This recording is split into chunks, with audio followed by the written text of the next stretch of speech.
I feel sorry for Rich Voss today. Rich. I feel sorry for Rich Voss today. I'll explain in a minute. I need more milk for my coffee.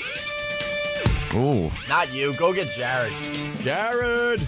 Jerry. Good morning. Welcome to the Opie and Anthony Show. The O&A virus spreading across America.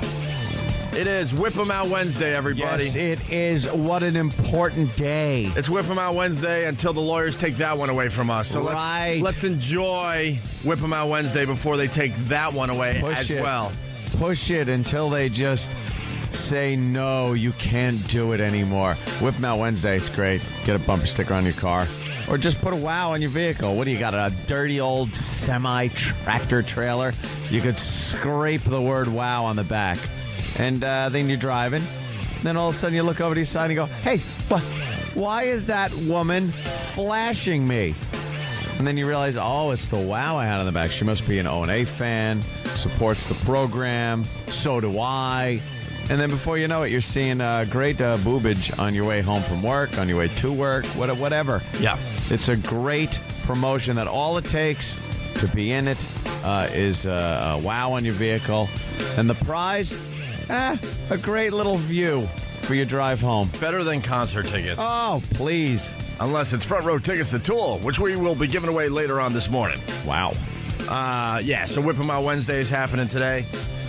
This is where I feel sorry for Rich Voss. Rich is in for Jimmy, who's, I don't know, signing books Jimmy? Somewhere. He's a top-selling author. He's an author now. He doesn't really know us right now.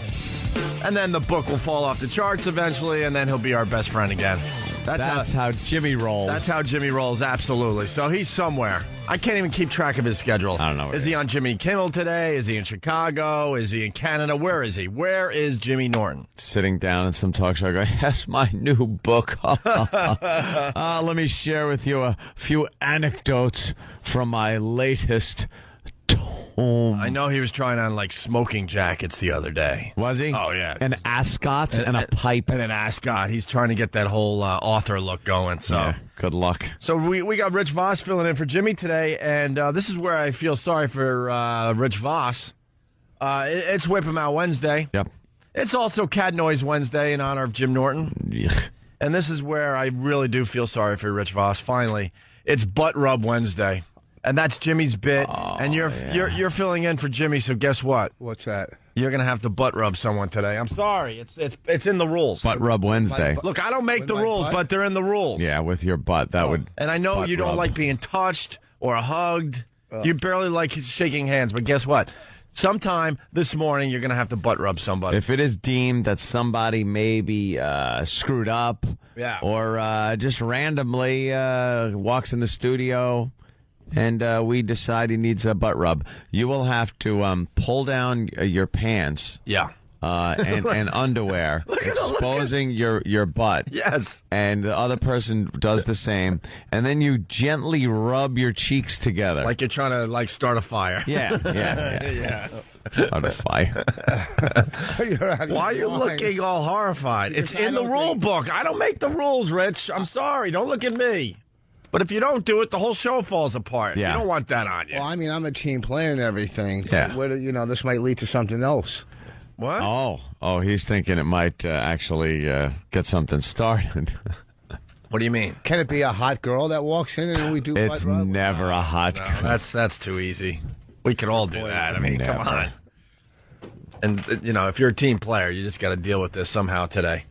Somehow. Might not happen at all. It might not happen. You're You right. never know. But the Just because opportunity... it's Butt Rub Wednesday doesn't mean there's going to be a butt rub. And this is Jimmy's thing, and you're filling in for Jimmy. You're in a seat. I know. What are the odds? He just writes his first book, and I just read my first book. So Oh, where's our...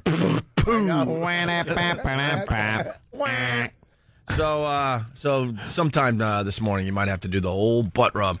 And then, I don't know what's going on, but I got an urgent communique from Tom Chiasano late last night. Yes. Or that's when I checked my voicemail and found that I missed a call from him. And they're trying to take Hummer Tuesday away from us. Yeah. I don't know what that's about. I guess it started in Washington where they were dumping out of us discussing Hummer Tuesday like crazy, and then it went to the lawyers. Yeah. on the corporate level, and now everyone is aware of Hummer Tuesday, and they're all in a panic. They're petrified. They're petrified because we're suggesting something. Now you're not even allowed to suggest anything on the radio. No, in some kind of code. How do they bring that up in a board meeting? Oh, and now our next topic. Opie and Anthony on Tuesday would like to have Hummer Tuesday. Yeah, now that's pretty much it. And then they fire emails back and forth to each other and decide, well, this has to go. This has to go. If I'm not getting any Hummers, no one's going to get Hummers. Much too much of a threat. Shut them down. See that? I'm sure that got dumped down there. Oh, really? Yeah. Well, they're hearing it somewhere. Trust me. I know that. Apparently, you can say Hummer Tuesday. You just can't do anything else.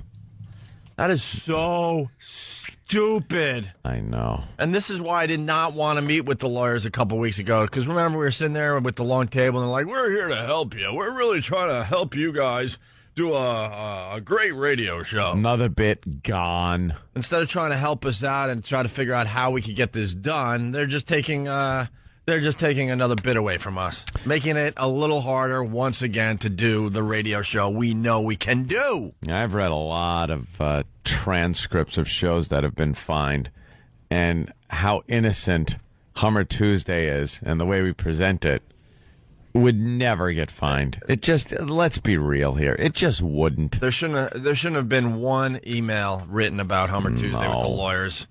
There just shouldn't. There's no graphic explanations. The FCC's not going to fine us for suggesting things. You can't fine a radio host for suggesting something, and that's all it is. We don't know if they're actually doing it out there. And it's such a... And even when someone calls and says they participated, let's say, in Hummer Tuesday, that is so innocent and so vague. Yeah, there's no graphic description of anything. You don't even know what it is. I mean, the way we talk about it, it could be anything. You know? Guys, I know it doesn't look like it, but we're here for you. We're here for you. To screw up your show. But we're here for it. But we're here for you. So I don't know what's going on, because I called Tom back, and it was a little too late, I guess, and we never connected, and I guess you got a call from him as well. I got a call, but he said, and then an email. He said, Hummer Tuesday was quite the discussion today. Quite the discussion all over Washington with the lawyers and I saw a string of about 10 emails and read each one and the response to it and then the response to that. And it just got more and more panicked, more and more panicky. It just started off with like, hey, this promotion they're doing, what do you think? This seems like it could be bad in this way, that. And then by the end, it was just lawyers writing,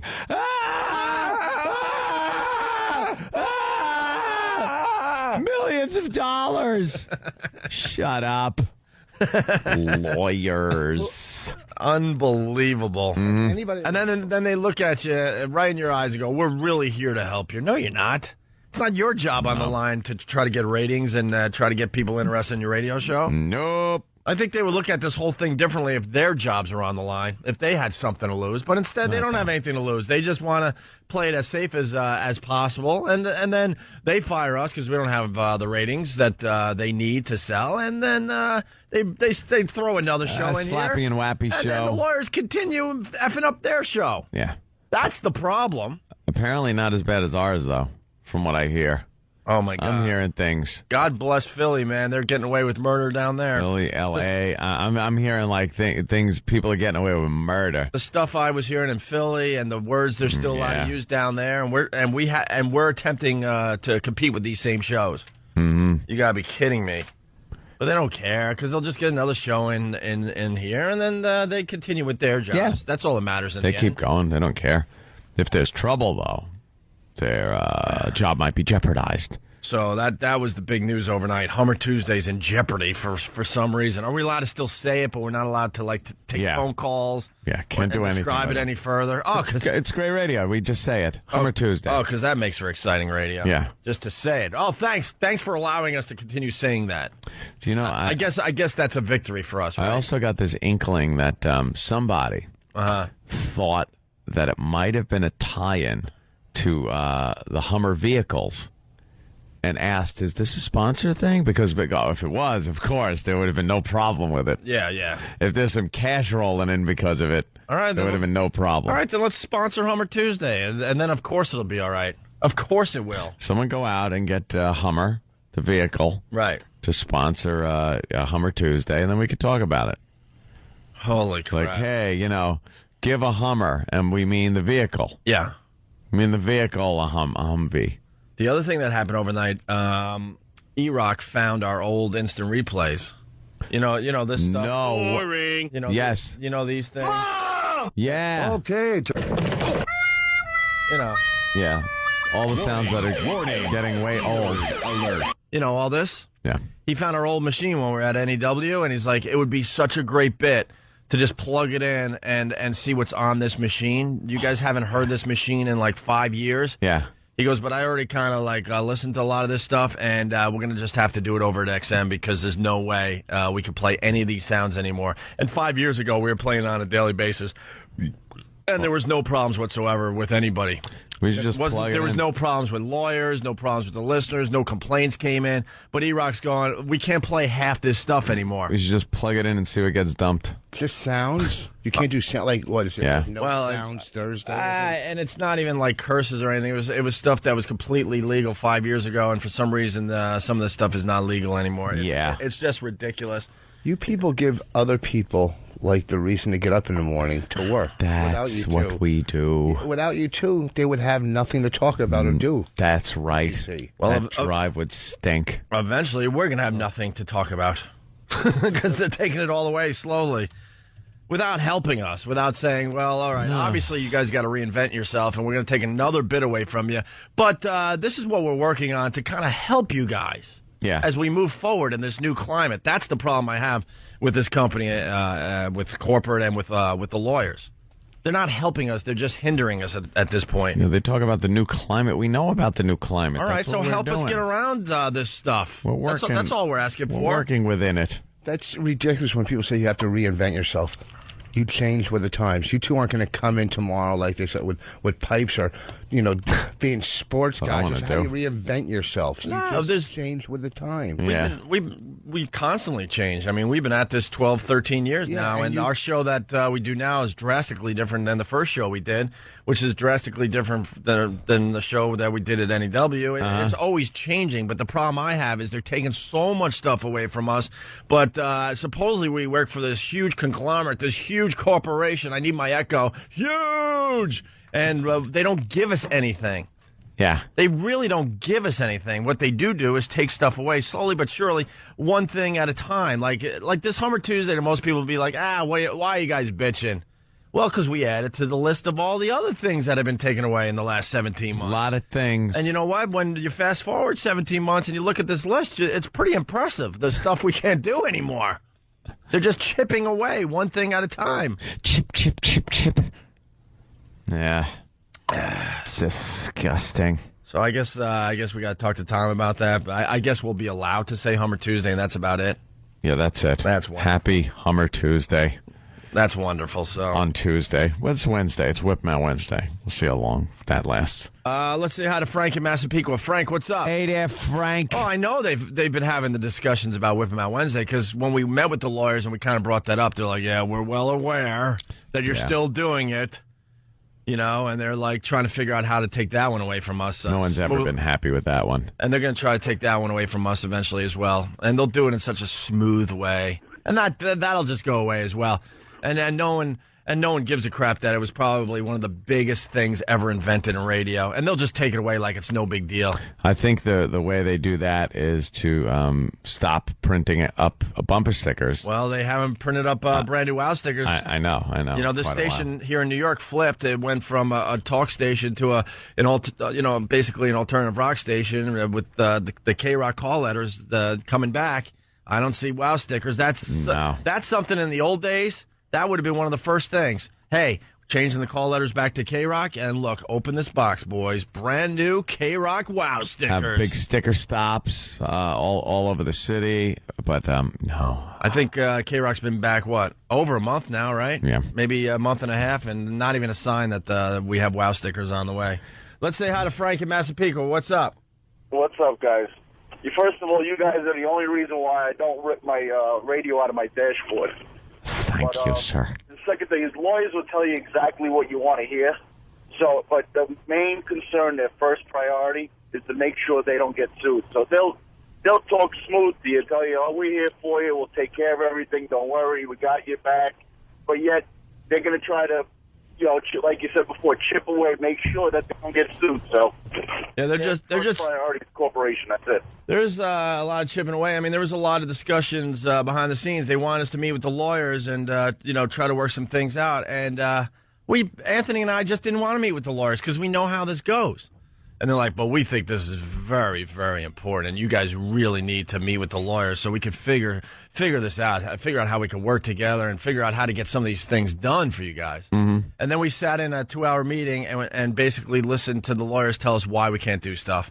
And I'm like, "Don't insult my intelligence. I already know why we can't do stuff. That's not the reason we're here. The reason we're here is to figure out things we can do, other things the company could bring to us to make it easier for us to entertain our listeners. Mm-hmm. We don't need to know why we can't do things. We don't need a whole discussion on Janet Jackson at this point. We're well aware." I think I know about that situation. We're beyond educated when it comes to the FCC, indecency, Janet Jackson, Bono saying the F word on TV, the Don Imus thing. Trust me, we keep up on all that stuff. So the meeting was a waste of time. Hence, why did we have to meet with them? After arguing for weeks, said that we really need to have this meeting. Because they need some kind of record that they met with us, right. I think. And then since that meeting, they have now taken another thing away from us. Mm-hmm. That's not helping the show. Ugh, lawyers. And they do it. They say the no's. They're like networks. When they say no to, they say it so well, the no's almost sound like yeses. It's like, wow, did they just say yes? No, that was a no. That was a no. So it sounded like a yes. So today we're at a point where now we can't even suggest things that you guys could do out there. Yeah. We can't even suggest that, see, I can't even say it because they're going to dump out it definitely in Washington. They've been dumping out behind our backs, and we didn't even know until yesterday. Yeah, we didn't even know about that. We have a dump guy here in New York that should take care of the entire network. He rarely F's up. And then they have somebody in the individual stations on a dump button. As like an emergency just backup. in case. But if that person is pushing that button more than once a month, then they're out of control. Because Al is really, really good. We make fun of him, but Al is really good at editing this radio show. Yeah. But we find out overnight that somebody in Washington has been dumping out like crazy, running out of dump. And it all revolved around us talking about this Hummer Tuesday. And guess what? Lack of communication. We're in a communication business, and they don't even communicate this to us. Yeah, it would have been nice to we have found out in an email string yesterday. That they were just pounding the dump button. Who knew? Boy, that must have sounded great. Just no kidding. Hacked up. No kidding. And you don't think that affects the show and the listening experience when you're dumping out like crazy and you don't even tell us, get a note back to us that you're dumping out of this? So today on this fine Wednesday, we're learning that now we can't even suggest things. No, not that. Because that is very dangerous. Especially not that. For some reason.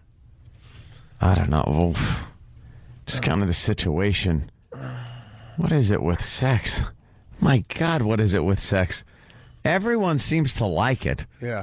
Yeah. I mean, whether you're straight or gay or you want to do it by yourself, everyone seems to just adore sex. And let's make it perfectly clear. There's things you can't discuss sex in certain ways, or you're gonna get in trouble with the FCC. That's not what we're talking about today. No. You could talk about Hummer Tuesday in such a way that adults will enjoy it, and the FCC will keep their stupid noses out of your business.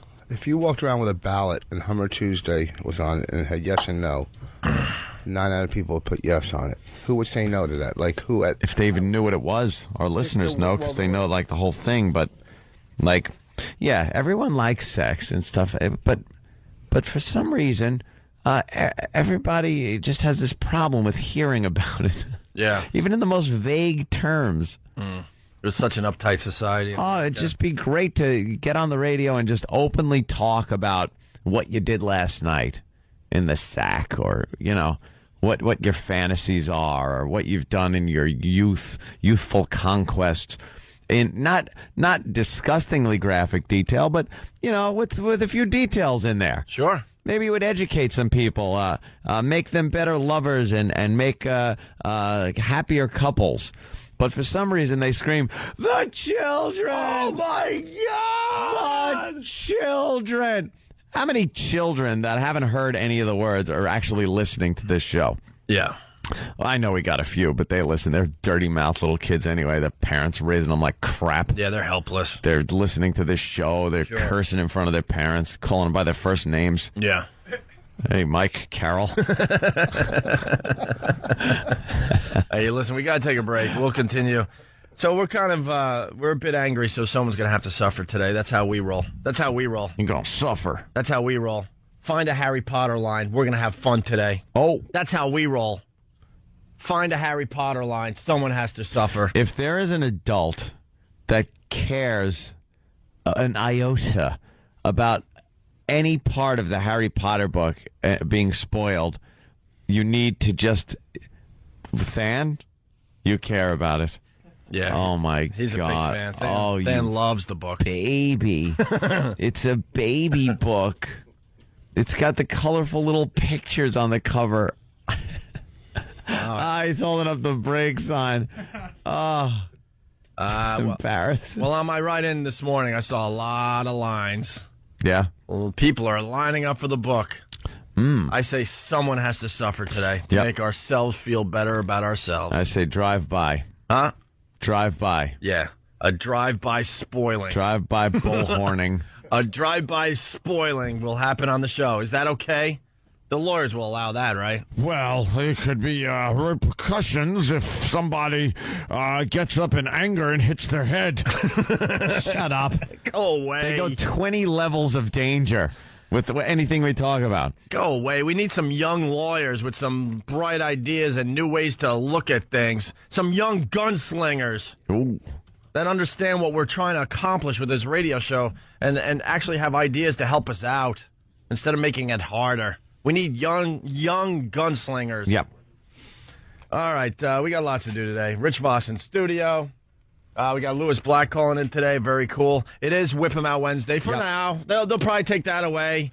Yeah, we'll see how long it lasts. But for now, it's still Whip 'em Out Wednesday. Get your WOW stickers, even though the flagship station here in New York doesn't have WOW stickers. No WOW stickers. Well, that's not a big deal. That doesn't hinder a radio show or anything. Also, it's Cat Noise Wednesday, and because you're sitting in Jim Norton's seat, sometime this morning, Rich Voss will be doing a butt rub with somebody. It's Opie and Anthony. Good morning. You're checking out the Opie and Anthony Show. Phone number 877-212-5762. Working on a new number, aren't we? Yeah. An easy one. Yeah. I think we just about have it, right? All those stupid numbers. How you give out a phone number that's all numbers? I can't remember numbers for anything. People give a phone number and it's like, what? I don't know. I forget it. I was thinking the other day, if I lost my cell phone, I would be so screwed. Everyone, this day and age, you used to have to remember your phone number. Like, let's say, God forbid, I'm in the hospital and I don't have my cell phone. I got to call my girlfriend, or I got to call a brother or a sister. I don't know their numbers anymore. That's Whose the difference. number? And we're talking to a lot of people right now that are saying, well, what's the big deal? They don't understand. Back in the day, we're starting that bit. Back in the day, you just memorize. Not all that long ago, though. I know. But you memorize, what? Easily 10 to 12 phone numbers like it was nothing. Yeah. Whose number do you know? Like, I know my mommy's. The only reason I know it was so easy. The only reason I know my mom's is, we've had it for, 30 years or whatever. It was easy. Some odd years. Oh, you got one of those. You're one of those families. What, that have the same number? Phone number for like 80 years. Yeah, we didn't move every 2 months like the Kumias. I know. We actually put down roots in Centerport. Dad decided paying rent was optional, and we were being moved all over Long Island. Oh, it was just a mess. I'm having to learn a new phone number every couple of months. But you got to see new places and meet Central new Islip and meet new people. That was wonderful. Meet new people that would steal my change and punch me. They punched me. We put down roots, man. It was the worst. But let me tell you something. My parents bought the house that my mom's still in when I was like 4. And she's still there. See? Put down the roots, and that's it. And you were never in the the discussion about moving? You were just a kid. All right, pack up. We're getting out. Yeah, it was like on the lamb. I know. Like we were leaving, like we had to leave. I know you were. Dad would just be like, yeah, he'd get the U-Haul, get one of his friends, his drinking buddies, to help him load up the U-Haul, and all of a sudden we're in a new house. And it was like, this is your new room. Like they try to make it all good. And it's like, where are my friends? You'll never see them again, but you'll make new friends. Oh, okay. And I make new friends. And then a year later, it's like, pack it up. You're like, pack it up. We're a circus. No wonder you. Friggin' circus. no wonder more cults. Yeah, Yeah, in the middle of the night. And the Kumirs are like a sports franchise that just leaves in the middle of the night. Just pack it up and leave. And as a kid, you never put all that together. Like the mom and dad screaming at each other about money and adultery and us having to move all the time. Like you just thought, oh, this is just what happened. Everyone does this, right? And then you'd make friends with somebody, and they're like, "Oh, how long you lived here? Oh, I was like born here and everything." And wait, you don't move like every year? We moved so much. And here's the thing: growing up, like maybe when I was like 21, 22, partying, and I kept getting kicked out of apartments and stuff. That was my parents. Looking back. Because what kind of parent can't hold down an apartment for their family? For their family. If you're going to have a family, at least make enough money to pay the rent so that your kid has some kind of stability. It's any type of stability I think would have helped me out greatly. And to stay in one spot probably would have been a good thing. My father, though, no way. He bounced around from job to job. And when he was out of work, we moved because he couldn't pay the rent. Yeah. And then one day he'd come home. I think I told this story, but it was a while ago. Quickly, he worked for a vending machine company, repairing vending machines. And it's the old style, where you pulled the lever and stuff like that. And I noticed my mom buying groceries with bags of quarters. He was just robbing the machines blind. And he got fired from that job. I got you beat as far as dad scams go, though. Oh, not that was. I don't know. My dad had some great ones. We became our own church. Oh no! Beat that one. You went with that one to beat the taxes or something. That one. No way. My dad figured out that we could be our own church. That's to be tax exempt. Beat that one. I don't think I've ever shared that one on the radio. That's great. They invented that Church of Opie thing. It's not that far from the truth. Okay. Back in the day, and this was all legal, so don't come after me, man. And my dad is dead.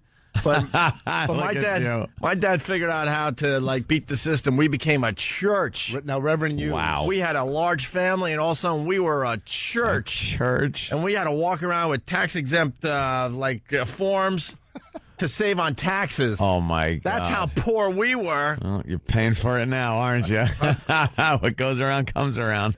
I remember all I wanted was a lousy pair of brand new sneakers because I was pretty big into the basketball back in the day, and my dad insisted, and I was like 14, 15. I didn't know any better, and I had to have this form that is as big as this. And I had to try to explain to the sneaker guy that you can't charge me taxes because I'm part of the. You're a church. I'm a church member. So get out of here with you. And I had to hand in this tax exempt form, and I would go with my friends, and they're just paying cash because they're ripping off the neighborhoods. But I'm tax exempt. I'm a church. Right. Get out of my store, you little crook. You're lucky because some families at our church, then the dad snaps and makes the church drink something. Well, of course. Yeah. My dad was always figuring out a way around the system that was legal, and this one was a doozy. Yeah, and I know I say doozy a lot, but this deserves it today. So, you have livestock in your front yard, and now you're a farm, and you don't have to pay taxes because you're growing.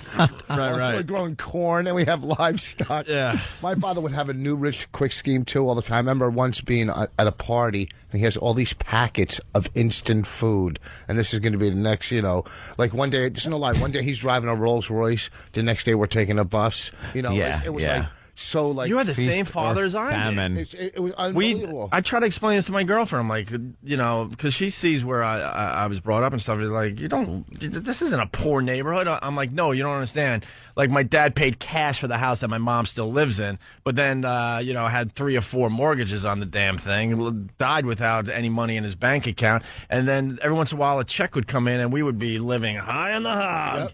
And then like 3 months later, we're like, what happened? Same what thing. happened? We're back to no frills food, all the white boxes, and then instead of like the brand sneakers, it's that off brand that almost looks yeah, cool. yeah. You went to models and got the slightly irregulars. Oh yeah, all that just stuff. wouldn't fit quite right, and the seam up the back is crooked. And Did your dad ever try to make money off selling gold doubloons?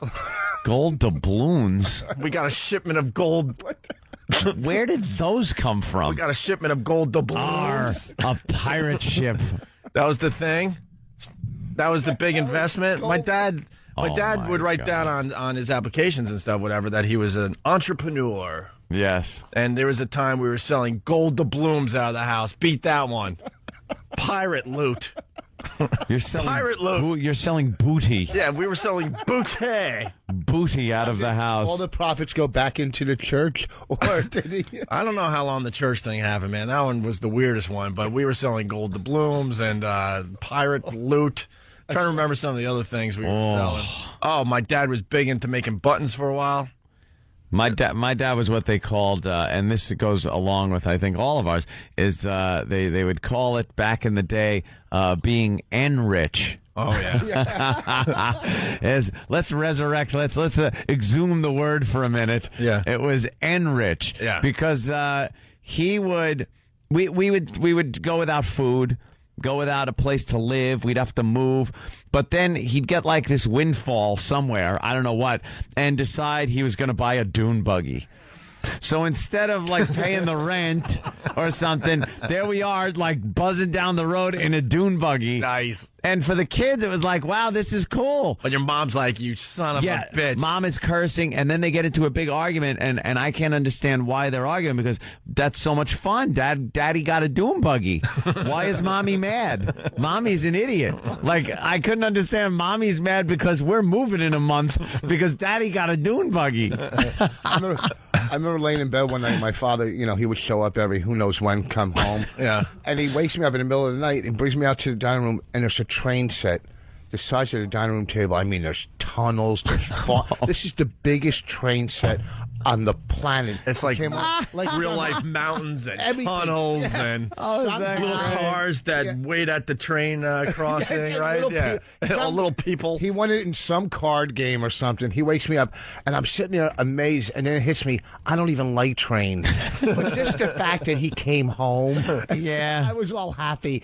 Daddy's home with a train set. Yeah, well, that was gone in a couple days. Of I didn't course. take a train set down and read.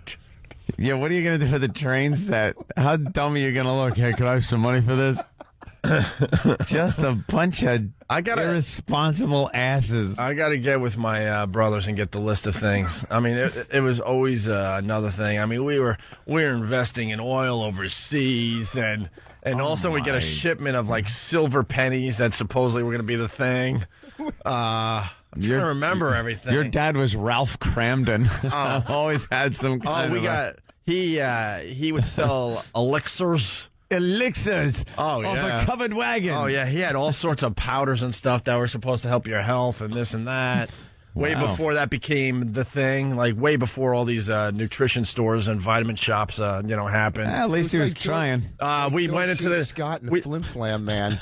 we went into the candy machine business, Yeah. which was kind of embarrassing. All of a sudden, we would just go about our day and, go into these stores. We went in a million times, like the ice cream parlor or whatever, and there's one of my dad's candy machines Oh, great. that he set up, and he Did he hire my dad? Is that why he went broke on that one? to get all the You had to get the money out? to get the money out. My dad was from the one for you, one for me school of One of the funniest thought. One of the funniest stories, and it still hasn't been told on the radio, unfortunately. My brother Brett, who owns F.H. Riley's, we haven't plugged that in a while, 400 New York Avenue out there in Huntington Village, a great, great place, by the way. We're doing very well.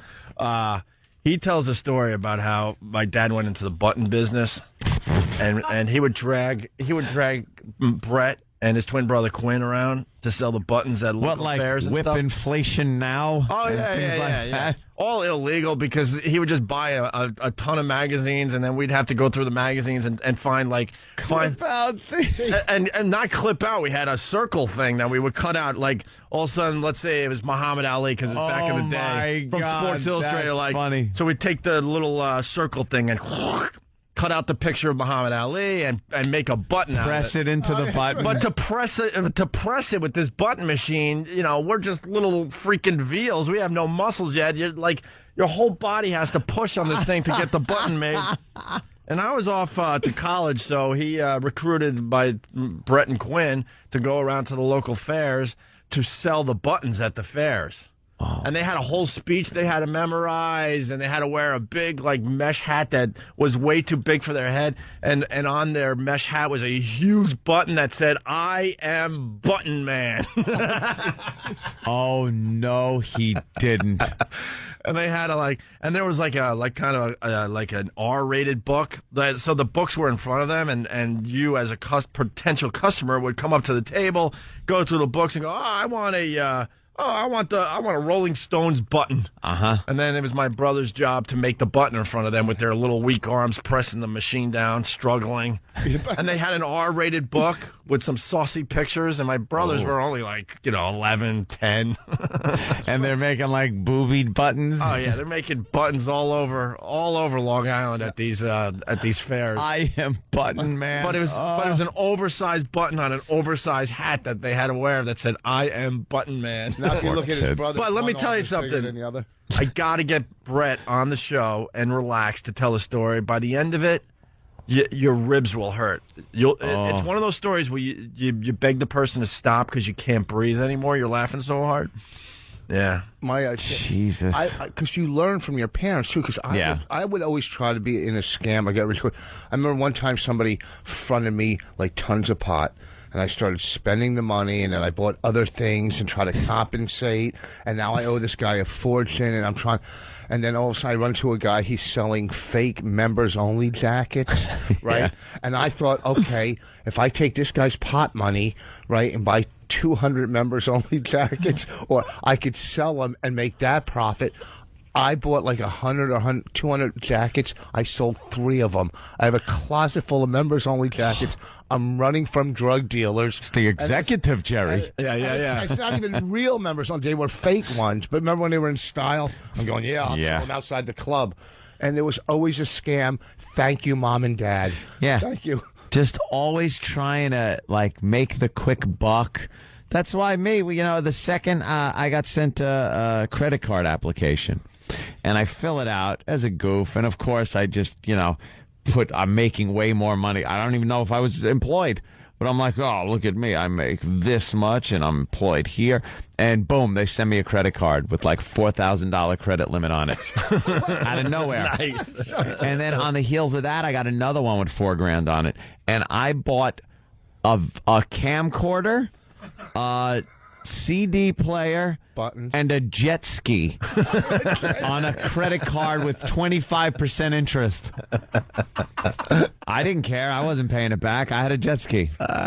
See, I probably told this on here. I don't know if I did, but because I was a scammer, and it was always because that's what you learn. You just learn. Yep. I remember in the winters, I had no money because I had a house painting business. I had no money, so I would get. And I had a drug problem, but I would get everybody's deposit. I had a big business. So deposit money, yeah, that's great. Deposit in the winter, right? And tell them I was using Benjamin Moore paint, the best paint. I don't know if I told us. And by the time, the spring came to paint our houses, I spent all the money. But I had Benjamin Moore cans at home, and I would go out and get $2 paint, $2 Woolworths paint, and I would pour it into Benjamin Moore cans. Oh, look, this stuff goes on like silk to the homeowner. Look at this. This is great. You're picking out flecks of chunks of paint gooker in there. As you're in the van driving away, it's peeling already. So, I had a guy, I did his place, it was so bad. And it was 3 stories high. There were peaks. I go to the guys, look, don't worry, just get in there as much as you can. And, because the way up, it peaks, 3 stories. The guy comes out one way, I go, we're done. Can you pay us? He comes out with binoculars, right? And he's up in the peak. He goes, "Oh, you missed this spot." Are you kidding? Why is it running down the peak? Just Great. a big scammer. Thanks, Yeah. All right. parents. That's great. We got to take a break, but The buttons, it didn't hit me. What buttons? I think you were talking about. Yeah. It didn't hit me. The buttons you make. Yeah, those were big. Hard day's night. Those were big during, frisbee dog days. so to answer your question, the only number I know to this day is my mom. Right. so- We went with phone numbers on that one. I don't know. Wow. But you know Just something? trying to get back on the highway. I do remember my central islip number when I was like 7 years old. I remember another one when I was like 12 years old, a house number, phone number. Yeah, I remember mine. Like those stick in my head, but I could not tell you. When I order food and they say, what's your phone number? I got to turn to my girlfriend and go, what's our phone number? Yeah. Because I have no clue what my home phone number is. You don't really need to know that stuff home. these days. Remember the All right, listen, wait. Hold it. Rotary numbers. And, Yeah, hold it, because we're a little late right now. yeah. All right, we'll take a little break. Yeah, we'll worry about that a little later as well. In honor of my dad, Oh, yes. who I love dearly, even though he has passed. Yes, rest in peace. I am Button Man. It's time to push a button. Oh, you're still button. Wow, look at that. How that's that? come around. See that? I'm going to push this one in honor of Dad. It's Opie and Anthony. Let's go. You're checking out Opie and Anthony. Lots of instant feedback coming in today. You can get to the instant feedback link by going to our website. Hopefully it's on the K-Rock website as well for everybody in the New York area. Dirty Ralph writes, no. Actually, I want to say that to last. Dirty Ralph came up with a great bit for the show. Dirty Ralph. Dirty Ralph gave us a bit today. And guess what? There's already a sweeper, and we haven't even brought it up on the air How yet. that happen? Because Tim he's not waiting for us to say this stuff on the air. He's overhearing stuff and taking it upon himself to get the sweeper done. So, Wow. So it can be official. Go get her. Pat from Menaki. Did Opie's dad have to fight a Frenchman underwater for those gold doubloons? Mike in Queens, Newsmax.com. Sharpton okay with Imus's return. Yes. Sharpton told Radar that he won't block Imus's return to radio this fall. My position is that we never called for him to be permanently barred from being on the air. Oh, Thank God Sharpton's going to allow Imus to do more radio for what everybody. a guy. Thank God. Thank you, Al. Thank you. Thanks, Thank you so much. radio police. Jackass. Go away. Yeah, how Go about somebody away. fires him, gets him fired from his non-job. He's okay with it, so I guess it'll be easy for Imus to return now. Thank you, Al, for allowing that. Thank you so much. He disgusts me. Absolutely. Dirty Ralph, you came up with this, and now there's a sweeper, so it is official. Now, we started the show bitching about the latest crap going on with the lawyers. It was a quick bitch. And, we are attempting to reinvent ourselves and work around things. So because of the discussion we had starting the show today, Dirty Ralph suggests that we do Can't Say That Wednesday. Can't say that Wednesday. Add it to the list. Not only is it Whip 'em Out Wednesday, Yes. and Cat Noise Wednesday, and Butt Rub Wednesday, Mr. Rub Voss. Wednesday. You will be butt rubbing later on this morning. You have no choice, by the way. You can't say no. You say no, we say goodbye to you. I'm sorry, it's in the rules. It's in the rules. Say goodbye to you. Page 276. Pick up the rule book. First of all, I have no problem. No doing first it. of alls. I have no problem doing it. But 6 years of dedication, he goes, we say goodbye to you? Yeah, Let me just like explain that. something. Just works. like that. Let me explain to you. I'm not Paul Bonds. Or Jeff Norris. Okay? There's too much history. I will rub my butt. I'm a team player. All right, good. That's all I want to know. I just thought you needed a little push. That's Might all. not even happen. I probably shouldn't have went there. But we would get rid of you that easy. You know that. Well, we could have avoided that discussion if you just said openly, yeah, no problem. I'm filling in for Jimmy. I will do the butt rub. But I was a little paranoid. I can't believe because at Mohegan Sun, I learned that you really don't like being touched. That's the thing. I mean, the handshake, hug thing that guys are now doing. Oh, that just disgusts you. Shug. The shug. But he won't even go for a handshake. And if it's his birthday, so we're trying to hug him a little, show a little affection, like, hey, we're acknowledging that you're now 50 years old and you were just skeeved out. So I was thinking today that you would not participate in the butt rub. So I felt like I had to put a little pressure on you today. Okay, I mean, this is coming from the son of a pasture. There's no reason. A pasture? The son of a pasture? Yeah, what do you call it? A pasture? I don't know what he was. Jesus. I know he... Yeah, was he like a... What was he, a minister? A minister? I don't even know what our church was called. Bishop? Your church was called... I'm the bishop. Buttons Up. All I know is that I saved $1.40 on sneakers. Thanks, Dad. That's great. That was worth the embarrassment in front of all my friends, so you could save $1.40. What the hell? Well, let me tell you real quick. Tax-exempt certificates. Are you insane? I'm 12 years old. What my mother did real quick, you know, when you talk about the phones and you had the numbers and it was a dial rotary phone back Yeah. then. My mother would put a lock on it when she went to work. That's good if the house is burning. I can only dial half a one. Yeah. One. What, just to prevent you guys from calling India or something? Remember those locks? Remember those little round locks that fit in the one? Yeah. And like you couldn't dial, you could dial 111. Yeah. But if you knew how to tap out the numbers on the receiver, you know when you put the handset in the cradle, it would push those two little buttons down to hang up. Yeah. If you pick up the phone and go 1 2 3 4 5 6 7 8 9 10, you know 1 2 3 4 5 1 2 3 4 1 2 3, it would actually dial the number out. Get out of here. Figure that out. I don't know. We just figured it out. Hey, that's pretty cool. Works though. All right. Hey, so in honor of Dirty Ralph, he came up with the bit for the show. See, we adjust. Yeah, Dirty Ralph. There's another word I was thinking of. Adapt. Adapt, maybe? Yeah. Improvise. Adapt. Yeah, I like overcome. that. We adapt and overcome. Congratulations, Dirty Ralph. You invented You Can't Say That Wednesday. You can't say that Wednesday. And then I stuck my can't say that. Yo, I was Can't say that. sometimes I like to can't say that. And it was all covered with can't say that. Sylvia and Anthony Show. Wow, that really does represent You Can't Say That Wednesday. I think I like it. Yep. Thank you, Tim. It's official. You Can't Say That Wednesday. We've taken lemons and made crap. Yeah.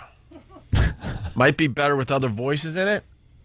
That was his first try at it, E-Rock. Who's critiquing? E-Rock. Holy Jesus, E-Rock. God bless E-Rock. E-Rock's critiquing it? Wasn't putting it down. I just Yes, you were. No, I wasn't. I was saying it might be better with other voices besides. No, I'm really good at reading like emails and text. I could tell. I could feel the emotion in that. But E-Rock, he put that together and like 10 minutes after it was even brought up. It wasn't even brought up on the air. He read our minds, basically. Pretty much read our minds. And what was he going to gather up a cast? Was he going to have an open casting call for voices and have people come in and then start directing and mixing different people's voices and sounds? Gee, have some appreciation for the guy. He's actually working. All right, we got some updates to get to. So that was one of the updates. Imus is going to come back to radio, and Al Sharpton's okay with that. Thanks, Al. Thanks, Al, for throwing us a bone. Also, steroids found in pro wrestler's body. The Chris Benoit story continues. This story doesn't go away. And we're learning some things this morning. Investigators said Tuesday they found steroids and other drugs in the body of pro wrestler Chris Benoit. No surprise there, who killed his wife and young son last month before hanging himself in the family's home. Besides steroids, Benoit's body contained the anti-anxiety drug Xanax and the painkiller hydrocodone. Yeah, painkiller. According to a statement from the Georgia Bureau of Investigation. No alcohol in his blood, by the way. Benoit's wife, Nancy, tested positive for Xanax, hydrocodone, and the painkiller hydromorphone. Whoa. The son, Daniel Benoit, who was very young, 7 years old, had Xanax in his system. The GBI said it could not perform tests for steroids or human growth hormones on the son because of a lack of urine in the son's body. But basically they're saying that the kid had a lot of Xanax in his body. Really? Way past. So he was all like... Meh. Way past the suggested amount that an adult should have. So he was sleepy. Well, basically, he tried to kind of numb the kid a little bit before he did what he did. Before he put him in that chokehold. What an awful thing. Yeah, this doesn't give as much details as the story I was reading in the paper today, but the amount of Xanax in all their bodies was just beyond ridiculous. Really? How much they had in them, yeah. So he was trying to numb them up a little bit before he did what he did. So that's the update there.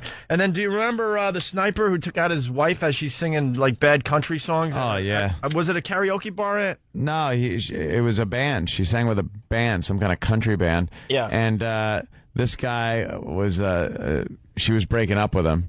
He's a National Guard sniper. And in a great job of covering your tracks and making it look like someone else, he shot her in the head as she sang on stage from like 100 yards away across the parking lot.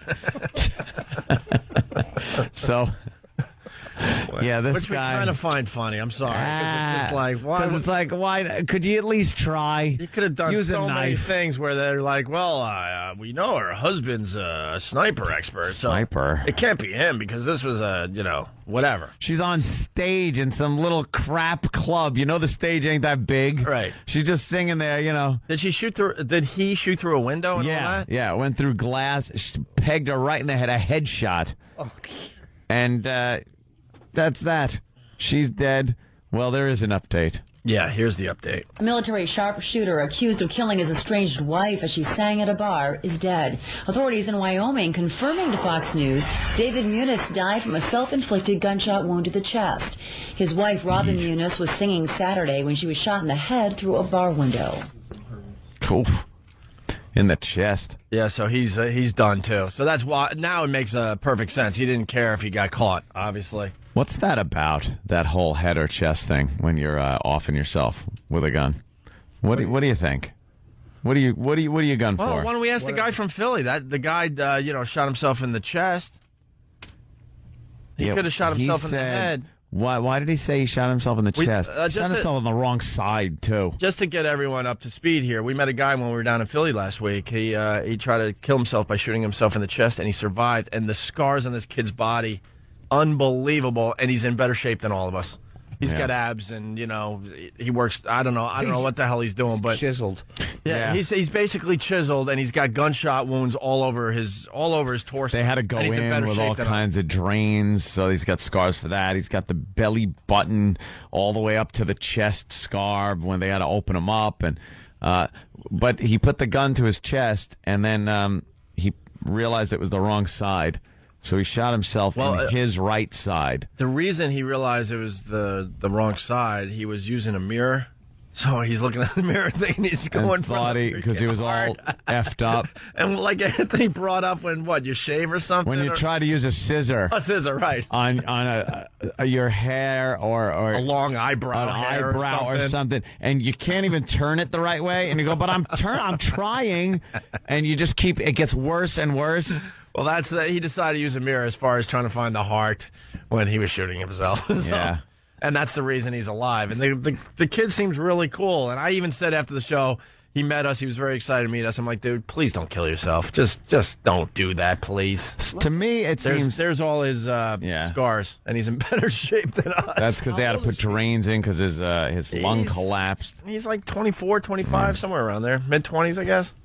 Yeah. I just don't, I don't know. It seems to me something pretty high-powered to the head is going to just black you out. That is going to be instantaneous, whammo, you're done. Yeah. Some to the chest, you're going to be going, oh, boy, there it is. Just shot myself in the chest. Yeah. You're going to have a little time to think about that one. Ow. Yeah. All right. That does hurt. Okay. Oh, I do feel life draining away. Yeah, there it goes. Do you think it's an anger thing? What, that you want to feel yourself oozing away? Yeah. I don't know. Because, why would you use a gun when you could maybe do pills or something? It might be what did he say? He wanted an open casket? He wanted... Oh, yeah. The Philly dude, the only reason he shot himself in the chest because for his mom, he wanted an open casket. Open casket. Can't you just shoot yourself in the back of the head? Well, that'll probably blow the front out. What about right on top? No, it's the old... What about on top like a beanie? No, you go in the mouth. That's going to screw up your... It's going to cave in your sinuses, and then you'll be laying down there with a big divot in your head. What happens with that is because you pull back at the last second, and now you're just causing ridiculous damage. Yeah. The people that Guaranteeing go, you'll never have a date ever again in your life. the people that really don't care are the ones that go right under the chin, like under the jawline, under there. That's going to leave a mess that look at him massacred my boy. Yeah. There's no Undertaker going to be able to patch that up with some Bondo. That's like Bud Dwyer. You got to do it in the face because there would have been no Bud Dwyer jokes if he did it in his chest. I mean, Bud Dwyer, though, there's so much tissue damage underneath your face that your face will fall in on itself while you're laying down at the mortuary, and then they got to try to prop it up, and you wind up not looking like you. So I think you shoot yourself in the chest if you want your family to have a nice viewing. Hey, we got Pat from I don't know. Pat from Menake's on fire this morning. Was she singing "Hit Me with Your Best Shot"? And then hydrocodone is Vicodin, another name for Vicodin. I'm learning. Oh, is today. it? That's coming in like crazy off the instant feedback. So there you go. Vicodin. So there's the update. The sniper good drug. dude ended up killing himself. So Yep. Offed himself in the chest. right. he was how far, and now she's on stage, and the rest of the band is pissed because now they're not going to get paid. 'Cause Yeah. Whoa, hey. They keep playing. We don't need her. That's got to be pretty creepy, though, man. You're just watching somebody playing in a crowded bar, and then headshot comes through the window. Oof. And then we got this. Hell of a shot. I don't think this. I guess we're playing this just to get something going on the show. But Anthony had a terrific rant yesterday. Rich, he wants to be the new leader of the United States of America. He's taking this very seriously to the point money has been printed. Yes. The Kumia has actually been printed. We're going to get rid of the dollar and work on the Kumia monetary system. That way, all the countries that are holding our money and that we owe money to, go screw. Yeah. That's, by the way, my slogan. Go screw. Go screw. Do you think because the countries that we owe money to, just because we'll have a different type of, a different piece of paper, we still won't owe them the money? Exactly. They could keep, like China is hoarding our money, by the way. China is one of the, has more of our cash than we do, as far as actual paper money goes. We changed the whole dollar system. They don't have anything. They got paper. All right, with presidents on them. I got a problem here. I'm looking at our website, and Anthony's new currency. It's up on the website, so you can check it out. Is that a 100 Kumia bill? It says, "In Kumia we trust." 100 Kumia. It's Anthony's face, and then there's another Anthony portrait. Kind of like a watermark. A watermark on the side of the bill. Why does Steve have to put his effing logo right over the dollar bill? Are you kidding me? What is he Where's doing? The Foundry logo? Right there at the bottom of the Kumia. Oh, my God. It's automatic when you upload photos. Well, how about there's something to bypass it? He just loves that Foundry logo everywhere. Steve, it's not about you all the time.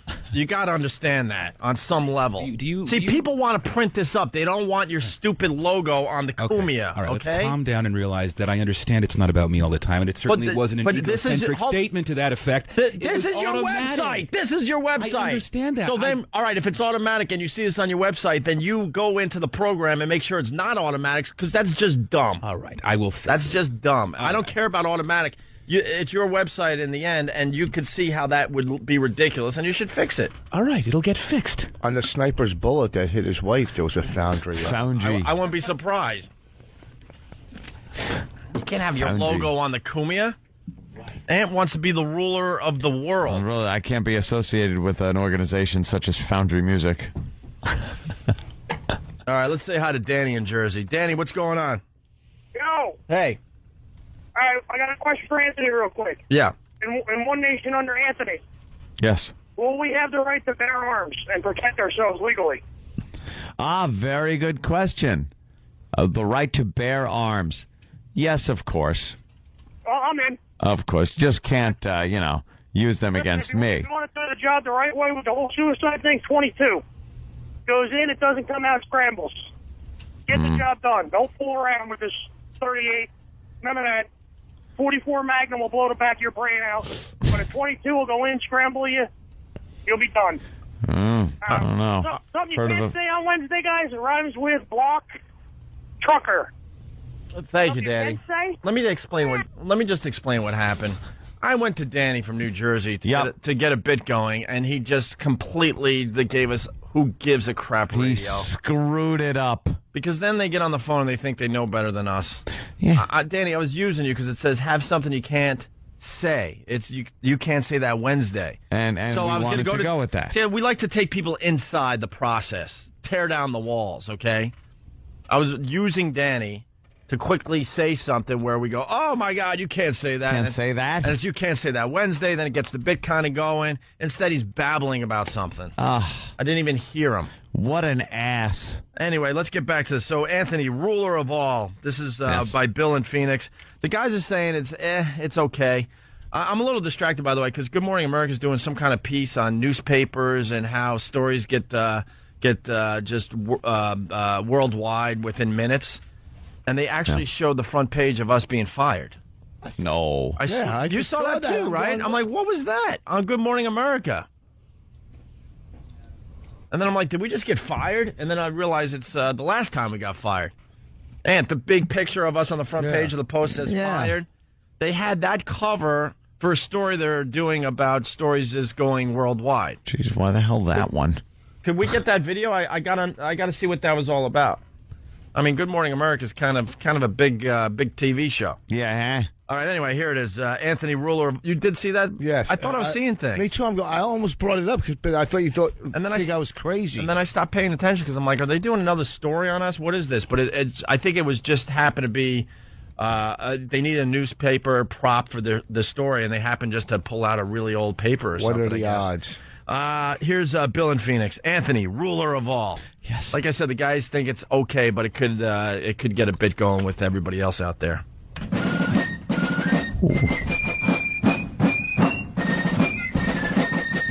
You will see a use of force as you have never seen. We attack Russia, China, France, Venezuela in a decisive, disgusting display of force. Devastation.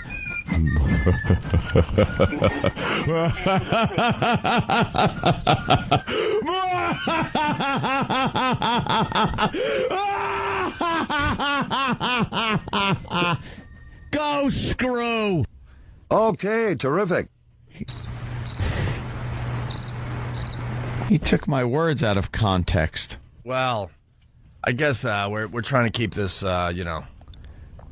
Anthony ruling the world thing alive. Yeah, everybody came up with questions. Yeah. I don't have any. I gave all my answers yesterday. So they're trying to come up with production to keep this thing going. It's no questions. Right. Don't ask me questions. I laid it all out. Right. All right, we're going to take a quick break. Total devastation of Venezuela.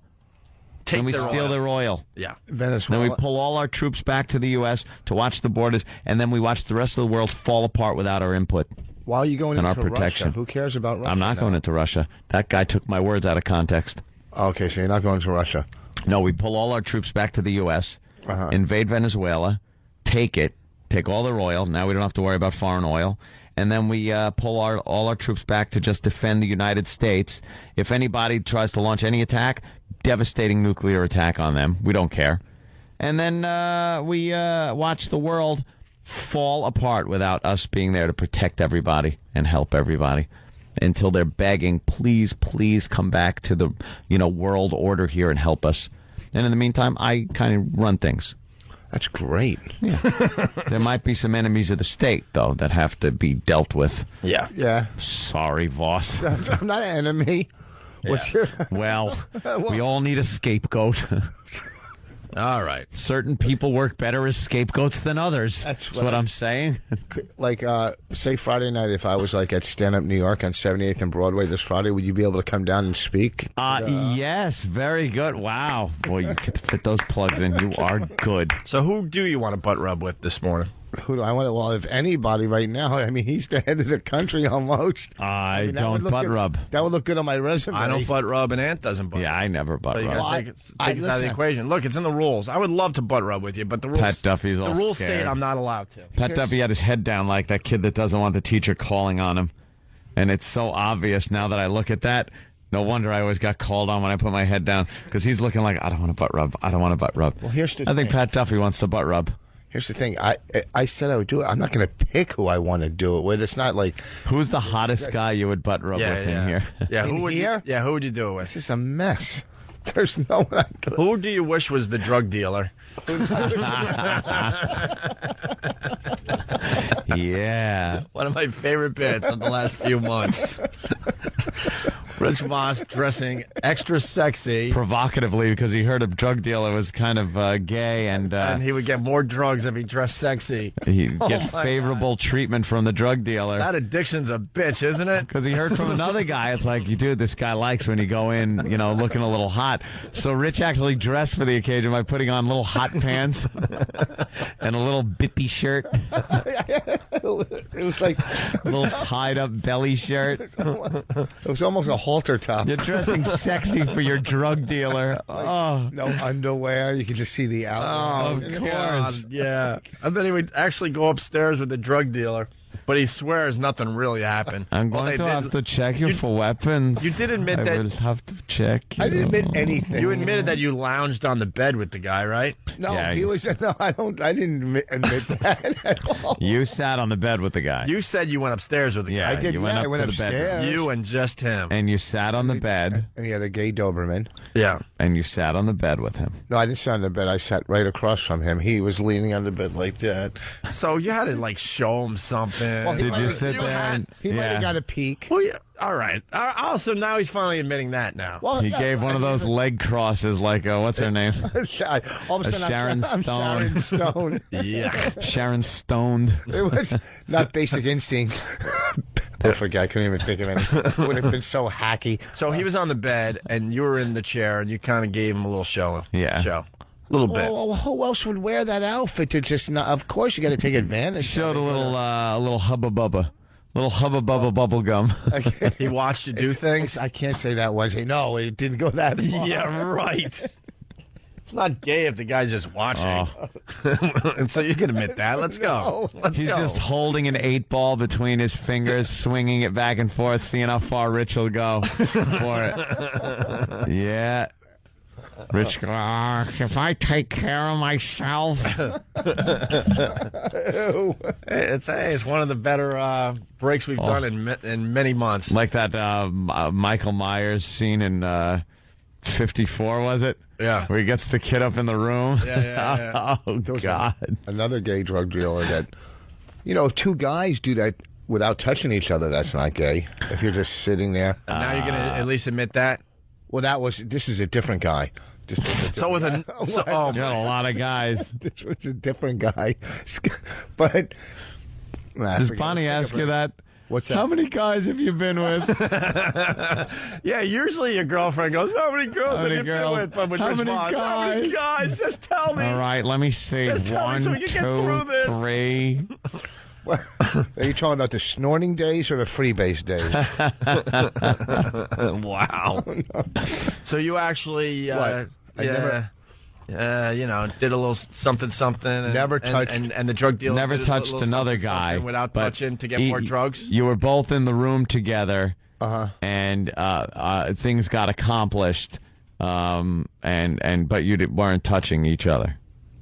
Let's say, definitely I never touched, Yeah. Yeah. Sometimes, not with the one guy. It's not gay if you don't touch.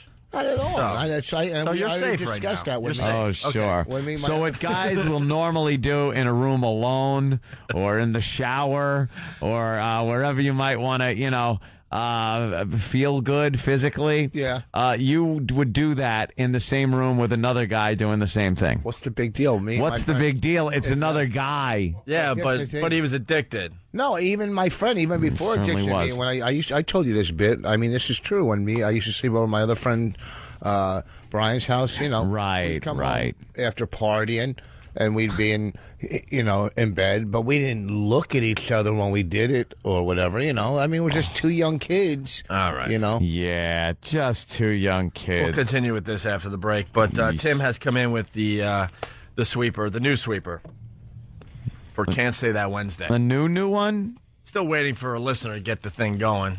that has half a brain. But here's the second attempt at the sweeper. You can't say that Wednesday. He shot her in the... Can't say that. If you ever watched a person... Can't say that. Oh, how do you say this on regular radio? Can't say that. And it was completely acceptable when I was a kid, but so were some other... Can't say that. And I'm thinking, wow, if that was on the radio, we'd be fired. Opie and Anthony show. All right. That's good. E-Rock, does that meet your E-Rock. Let's make sure standards, your high standards of production? I like that one. Oh, you do, okay. do you? That means we'll use the first one. The E-Rock seal of garbage. All right, it's Opie and Anthony. It's Opie and Anthony on the instant feedback. Bill in Waterford writes, did Rich Voss dance for the gay drug dealer like Jamie Lee Curtis in True Lies? Oh.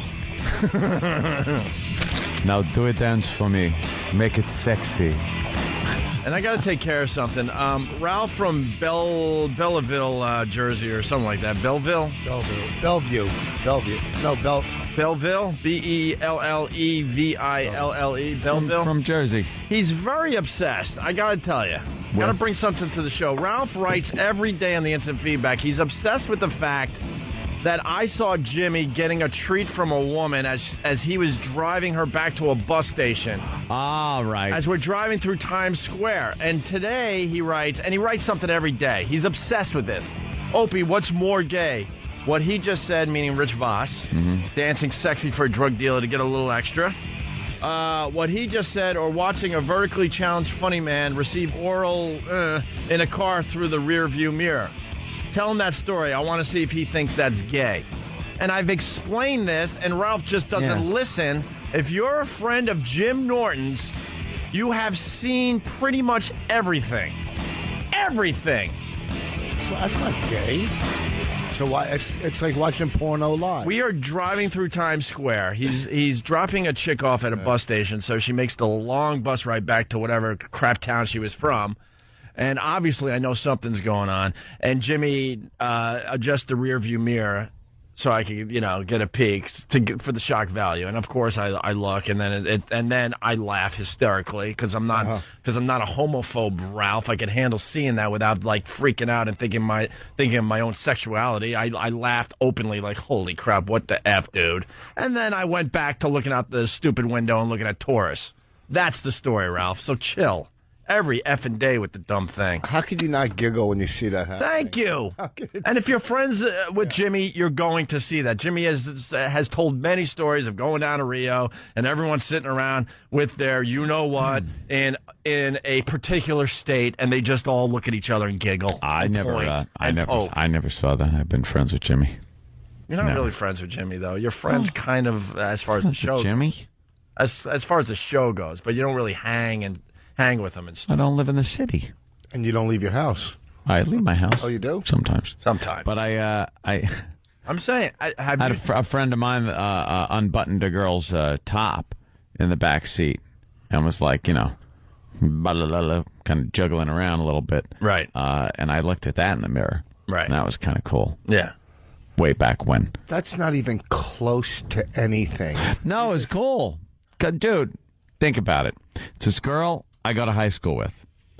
She starts seeing this guy that's my friend. They're in the back seat, and she's sitting in the back seat with her shirt just completely open, bare-breasted, and I'm looking at this girl I go to high school with in my rearview mirror. That was hot. Well, yeah, of course. High school, that's good. Yeah. High school. I'm not talking last week.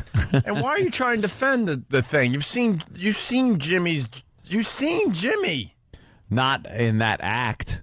You've seen other things on Jimmy. You've seen his bare bottom. Yeah, but that's as he's goofing around. You haven't seen the pictures of his bare bottom from the wedding when Keith took the pictures in the bathroom? Yeah, that's hysterical. All right, thank you. But I haven't seen him in a sexual situation. No. Sitting there doing what he does on a daily basis, he's always fiddling? Not where everything is exposed and he's having some type of sex with a woman. I've been with Jimmy a couple times. Let's say there was a third party. Right. Yeah, you've seen a lot. All I'm saying is, if you're a friend of Jimmy's, you're privy to some fun situations. As far as I'm concerned, I've always been back at rear echelon in the headquarters building. Opie apparently one time or another saw some combat, and you've constantly been on the front line, Voss. As far as Norton goes, and seeing him in action goes, you're a veteran, a seasoned vet. So I could bury this with this Ralph guy that's obsessed with it. I'm completely okay with the fact what I saw that day as we're driving through Times Square. So say whatever the F you want. Okay? So you want to say you want to bury this bone? Is that, Look, man, it was hilarious. It was shocking, and that's it. That's all I'm trying to say. And it was funny and shocking at the same time. All right, we're going to attempt this again. We got Jason on the line. Jason, you're on the Opie and Anthony show. What's up? Hey, good morning, fellers. Hey. I got a question for Mr. Holtetop. All right. Hey, Rich. Yeah. You ever sucked a big nigger's dick? Oh, why? Why? You can't say that. You cannot say that on Cannot Say That Wednesday. We're trying to get the You Can't Say That Wednesday bit going, and of course it has to go right to that. Well, let me tell you something. Of course it has to go right to that. You can't say that. You can't say that.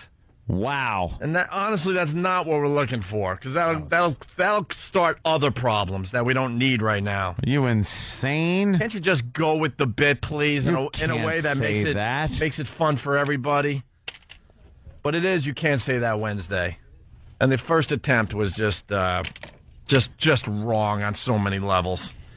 Hey, really fast, out of nowhere last night. I guess it's. I never thought of that. What happened?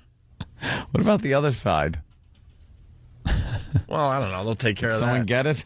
Hopefully they did. Apparently they did. I'll make it perfectly clear. I hope they did. Because we're trying to do You Can't Say That Wednesday, and of course, the first guy has to take it to the ultimate level. Can we just keep it with the way we talk when we're over there, maybe? Yeah, please. Jesus. By the way, Whip 'em Out Wednesday is alive and well on Pal Talk. Yeah. Very nice. Vicky J, thank you. I think she's the only one wowing this morning on Pal Talk. Usually you get a whole bunch of women doing their wowing. But a gaggle. But today we got one, and she's got a very, very nice wow happening right now. She's just letting them hang out. Is she at the office like that? Doesn't it look like she's at the office? What, you just closed the door? What's the deal with this? Is she a newbie? No. She looks different, though, for some reason. Maybe because of the lighting of her office. But the office door is closed. The boss is somewhere. She's drinking her Starbucks, and she's just wowing for everybody on Pal Talk. Thank you. Giant hands there. That is very nice. Thank you for this Whip 'em Out Wednesday. Third world countries are bidding on those. Yes. Anyway, out of nowhere last night in New York, they decided they needed to talk about a devastating hurricane possibly hitting New York City, because I guess they haven't scared us lately, and they realized, okay, it's time to scare everybody again. Well, again, they were hoping for this really bad hurricane season, and nothing so far. Oh, by the way, XM did not dump out of that, so thanks, Jason, for really pretty much wrecking the bit before it has a chance to have a life of its own. Asshead. Great, thank you. Well, that's not what we were going for, so sorry. Got to say sorry every day now. Sorry. Now all the girls are wowing on Pal Talk. Mary from Boston, very nice. Rich W's cam is pretty nice, too. Well, that's H-Cup. That's giant. That's H-Cup. Yeah. Thank you. Thanks for the wows, gals. All right, so Fox 5 reports on how devastating and possible a Category 5 hurricane would be in New York. Category 5, first of all, has there ever been one in New York? We're so far north, the water gets kind of cold and the hurricane loses steam. Is it possible? Yes. Is it? But the odds are ridiculous. Is it possible? Well, they're going to tell us yes, because, they got to keep the scare factor Well, up. let's say then. I say we get a dirty bomb in New York City before we get a hurricane, a Category 5 hurricane. Filthy bomb. Most likely, you're not prepared if a hurricane were to hit tomorrow. Queens College professor Nicholas Koch has been studying hurricanes for years, and what he knows may surprise you. The worst case scenario, believe it or not, is not one that heads right to New York City, but one that heads to Jersey City. The right side of the hurricane is where you get those winds added. And Long Island and New Jersey make a right angle. So here's your hurricane with counterclockwise rotating winds. At the front of the hurricane, it's pushing all of the water shelf into the right angle. You can't push water into a right angle without it going up abnormally. So our hurricanes will raise water levels that are equivalent to Category 5s. Equivalent to Category 5. Ah, I see. Because the water gets stuck over there. But out of nowhere, they had to come up with this story on the news yesterday. They had to fill space. What if a meteor hits in New York City? Yeah. Oh, they've done that. Oh, they've done that. They've done meteor. Oh, yeah. And what about dinosaurs? Yeah, they do it all. What if dinosaurs come back? Yeah, what if the Loch Ness Monster was actually alive and well in the Hudson River? They did that one as well. Ice Age, sure, yeah. Yeah. Flooding in New York City. The water levels rising, and that's my favorite one when they show. When they show the animation of New York City underwater. Because of global warming and the ice caps melting, they show what New York is going to be like, and they show cars underwater or floating and floating, and the buildings just the way they are now, but covered with water up to 10 stories high. People wouldn't just leave. Before it gets to that stage, we would notice unusually large puddles. Yeah, and then as a society, we would try to figure stuff out. Wow, maybe we need to build a huge retaining wall, some kind of massive levee, something. But they make it look like on the news and all these science programs that no, we're just going to ignore the large puddles that now become ponds and stuff, and then it just starts engulfing buildings, and we're just going to sit there and take it, even the most let it happen slowly but surely. Pessimistic scientists say that it would be 50 years and we'd start seeing pretty good flooding. Could you imagine though just walking around for 49 years going, boy, it sure is getting full of water around here, and not moving your car, just letting it sink in the water? There wouldn't be anybody. People would have been long gone from the city if there was no way of preventing the water from coming in. Yeah. This city would be long gone. We'd salvage everything we could and move it inland somewhere, make New York, and just deal with it. That's what we do. We're very adaptive. We would probably just take over Cleveland. No, too far in. You think? We'd be on a mountain. Yeah. We would want to be on the water, just like New York is. It's got to be. It's a port city. I'm thinking we'd take over Buffalo or Cleveland. We would just come in and just conquer Buffalo or Cleveland. Yeah. Be good in Cleveland. They could open some of those stores that keep closing rapidly. Yeah. I think we just go a little north, take over Hartford. Hartford? Yeah. We take over Hartford, rebuild it, make it New York, because the water will have risen up where that's probably going to be like a coastal city. But isn't the water going to come from the north? No. It comes from the just everything rising. The ice caps melting, but it doesn't run down the land. It just makes the ocean higher. Oh, he gets confused. I know. Maps. You're one of those guys. Yeah. It has to come from the top of the map, right? Yeah. It's just... I wish they were all wrong. I kind of thought that too, but I was 8. The top of the map. Yeah, everything comes down from the top of the map, right? Because that's how we look at stuff. I understand, Rich. Wait, the ice Rich thinks that the mind of a 10-year-old. Yeah, I thought that when I was 8, but then my dad kind of explained it to me in between scams. The ice caps melt. Yeah. And all that extra water comes from the top of the map. No, hold on. Top of the map. So the ocean rises. Yeah. Sea level rises. Yep. Right. But why does it... Oh, okay, I see. And then floods everything. Yeah. Everything that's close to the water now. You look over at the west side of New York City, and the water's right there. It's only a few feet below the West Side Highway and all that stuff over there. Well, that would rise up and flood New York. probably the only place that would be left above ground is like the bump. The Manhattan bump, where you have to walk uphill a little bit, like 6th Avenue around there. That's it. All right, let's... One street. I would love that. A one-street Manhattan. Yeah. The professor talks about how devastating a Category 5 storm could be. No, we've seen the damage from Hurricane Gloria back in 1985. That storm was a Category 2 that hit Long Island. So can you imagine how devastating a Category 5 hurricane would be in New York City? By the way, Aunt and I from Long Island, and not even a sign that this hurricane hit back in the day. No. We survived it. I was driving around in it. Yeah, we survived it. It was a big, heavy rainstorm. It was cool. It was windy. There were trees, tree limbs coming down, some trees being uprooted. But it's not like one of those devastating hurricanes where you drive around years later and see the evidence of devastation. Yeah, it was a nuisance for maybe a weekend.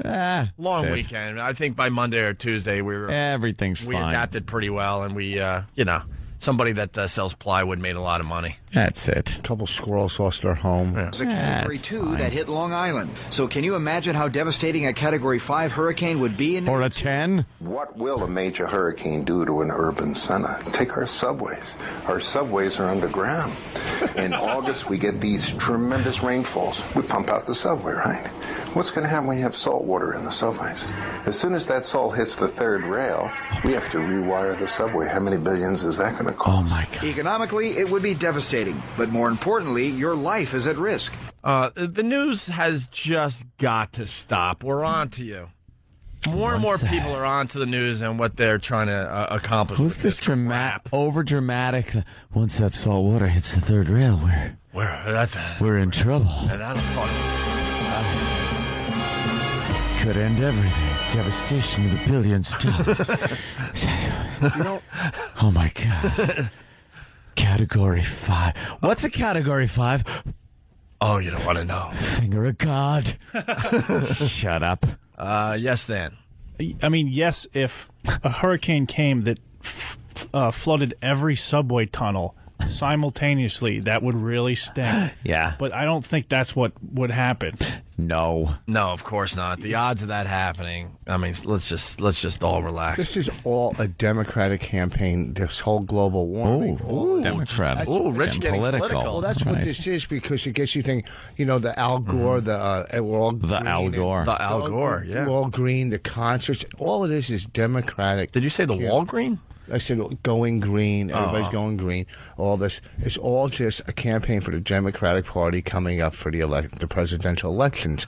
None of this happened 2 or 3 years ago when there were no elections. There wasn't all these free concerts. Warren, how badly New York should be crippled. New York is not only the Big Apple, it's the headquarters for banking, finance, entertainment, and all these things. Yeah. And they're all going to be crippled. Not because people are going to be killed or devastation, but the interruption to the communications. You don't want to see what happened in New Orleans happen in New York City. So does Professor Koch believe New York is prepared? New Yorkers are too smart. They think that they're smarter than everybody else, including emergency managers. I tell them, listen to the people that are telling you what to do. You're paying them to save your life. You don't want to see what happened in New Orleans happen here. Geez, I hope our levees don't break here in Manhattan. Right. Oh, that's right. We don't have levees. Yeah. Just stop already. Just fear-mongering at its best. They found some dumb professor. Is it sweeps? It must be sweeps. Some kind of... They do this on the news when they need, some ratings, so they get really outrageous. Could you see a bunch of people shacking up at Madison Square Garden? Yeah. Just ripping the place apart and crapping in there and just making a mess of the place instead of maybe just, going into one of the hundreds or thousands of buildings that would be well above sea level. Well, and here's the deal. Any building. Here's the deal. New York City, in the overall scheme of things, is so much more important than New Orleans. Everyone knows that. The government response would be drastically different if we were faced with something like that here in New York or in pretty much any other city in America. It's just how it works. I love when the news does the story on the hurricane, And this isn't exclusive to New York. You're in a city that's hurricane, unless you're listening in San Francisco. I've heard them when I was living in Western New York, where there's some kind of obscure fault line, and it could happen. And, and supposedly there's a fault line here in New York somewhere, and like every 20 years we get like a slight shake. But this could turn into a massive hurricane that could destroy everything. It's like, okay, sure. Earthquake. Yeah, and you don't see twisters going down Fifth Avenue. No. It just doesn't happen. It doesn't happen, and you don't get Category 5 hurricanes. The water isn't warm enough. The buildings are too... It doesn't... it's not set up for it up here. In New York, we have to worry about real things, so we don't need professors like with this crap. We have to worry about the next terrorist attack. They want to come back and do more damage to New York City. That's a real thing. That is a concern of most New Yorkers. Crime. If you're in certain areas. But a Category 5 hurricane, that's way down on our list of things we're worrying about on a regular basis. An earthquake possibly destroying, New York City, way down on the list. The Loch Ness Monster in the Hudson River, way down on our list. I've never woken up worried around this area. Really, any natural disaster. It just doesn't really happen. That's not in our bodies or whatever. You get the occasional stupid thing that happens, but it's never this big devastating event. Stop it. We worry about dumb stuff like the manhole covers popping up and clunking you on the getting head. Electrocuted by Con Ed, one of the greats on the sidewalk. Because your dog is relieving it's electrified. We got our own problems. They're a little different than Category 5 hurricanes. You have a better chance of walking down the street and somebody heaving himself off a building and landing on you. Yeah, true. We got to worry about the homeless and bricks, things like that. They're like hitting people in the head with old cobblestones. Yeah. For some reason. Being pushed in front of a subway. But this professor, it's the entertainment. There's so much entertainment in New York. Oh, the communications would just be devastated. Devastated. Oh, this is going to be horrible when it never happens. If a Category 5 hurricane hits, you won't be able to listen to Opie and Anthony anymore. Oh, my God. That would be devastating for everybody. I suggest we all evacuate now. Just leave. Leave the city. Yeah. Who's the head of that? Who was that speaking, by the way? Huh? Who was that speaking? Was he the head of what's his title? Head of, I don't know, the Democratic Party. Department of Fear. How does he represent our show at the same time? Mr. Doom and Gloom. I thought that was Bob Eatman. Oh, guys, when the hurricane hits, it's going to be just horrible. Guys, the ratings. Guys, how will it affect the ratings? If a Category 5 hurricane hits, your ratings will be devastated. If the hurricane hits, the merger will and then I'm actually going to go through or won't. I don't know which is worse. But I'm going to actually have to work for a living. I'm not going to have to. I won't be able to ride your coattails anymore. I'm going to actually have to really work for a living. Hold on for a minute, boys. Yes, I'll take that 15-cent receipt. Oh my God, I have to save my receipts just in case I have to use them to sandbag my property.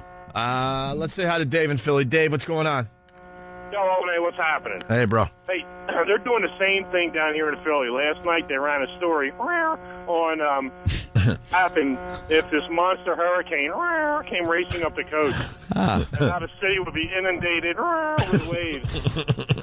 And how we'd be wiped out. It would be horrible. All right, thank you. All right, Dave, we get it. By the way, there's a better chance a Category 5 hits Philly before it hits New York. Yeah. What do you think of that? Yeah, it's further south. Washington? What I say. Even a better chance than Philly. What do you think of that? Huh?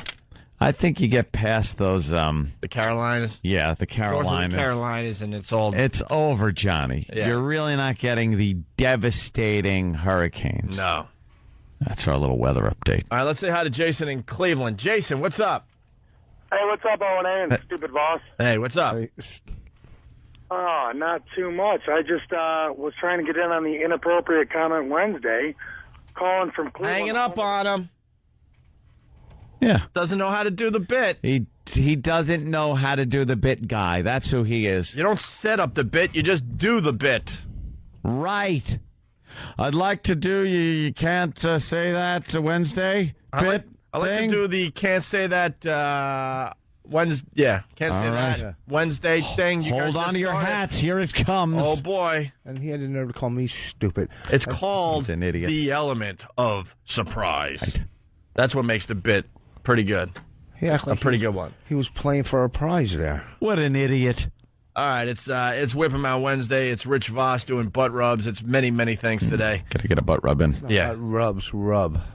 Huh? Oh, yeah. Butt rub. Hey, how about after the break? I'll do the butt rub. All right. After the break, you do a butt rub. Butt rub Wednesday. It's Butt Rub Wednesday. Jimmy kind of started this, and he's kind of not happy that he started this one because now he has to butt rub almost every Wednesday. And you're filling in for Jimmy. So how about we line up the interns and a few members of the Opie and Anthony like staff. a brothel. Yeah. And you could pick out the one you want to butt rub with. Yeah. And we're going to make you pick out the person you're going to butt rub with. All right. Just imagine they're all drug dealers. Jeez. All right. By the way, Rich Voss is going to be a father on Monday. Another one. After the One traveling virus. Scheduled birth? Yeah, Monday. Yeah. Sunday night, Monday morning. Is this this is Bonnie's first, right? Yeah. Is she all nervous? I guess. I mean, it's a pretty powerful thing coming through you like that. You think she's going to be? Are you going to be in the delivery room? Did we talk about that? Yeah, I'm going to try to get a phone and see if we can get it on there. That'd be great. That would rock. I'd love to hear her screaming. This guy last night, he goes, I got one word, epidural. I go, hey, we have a name. But hey, if you want to go with Sam to San Diego for Comic-Con, courtesy of our good friends at NBC. Of course, you'll get a sneak peek at NBC's new fall shows, Bionic Woman and Chuck, and see the cast and crew of Heroes talk about their new season and see the latest sci-fi screenings. You can log on to 923krock.com to enter for that trip to San Diego with Sam, our own Sam. Right. It's Opie and Anthony.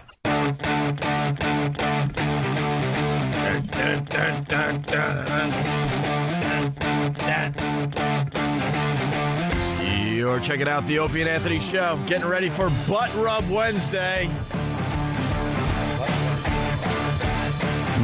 You can pick one of these people to do a butt rub with, Rich. Oh, and hold on a minute. Hold on, though. But first, it's also time for a Opie and Anthony sing-along. Hold on. We'll get to you in a second. But we like to do this from time to time. We like getting songs stuck in your head. Oh, yeah. And we found a really, really good one today. Okay. The Opie and Anthony sing-along. Nice music. Love the MIDI. Chocolate rain. Some stay dry and others feel the pain. Chocolate rain. A baby born will die before the sin. Chocolate rain. What? The school books say it can't be here again. Chocolate rain. The prisons make you wonder where it went. Chocolate rain. Build a tent and say the world is dry. Chocolate rain.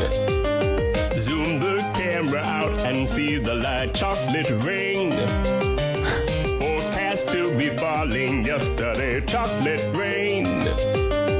Only in the past is what they say. Chocolate rain. Oh my God. With your neighborhood insurance rates. Chocolate rain. Makes us happy living in a gay. Chocolate rain. Everybody, come on. Made me cross the street the other day. Chocolate rain. Made you turn your head the other way. Chocolate rain. Turn it off. Quickly crashing through your veins. Chocolate rain. Turn it off. Using you to fall back down again. Chocolate rain. Quickly crashing through your veins. Chocolate rain. Using you to fall back down again. Chocolate rain. Seldom mentioned on the radio. Chocolate rain. How long does this go on? Oh, another 3 minutes. Enjoy, everybody. Come on. Chocolate rain.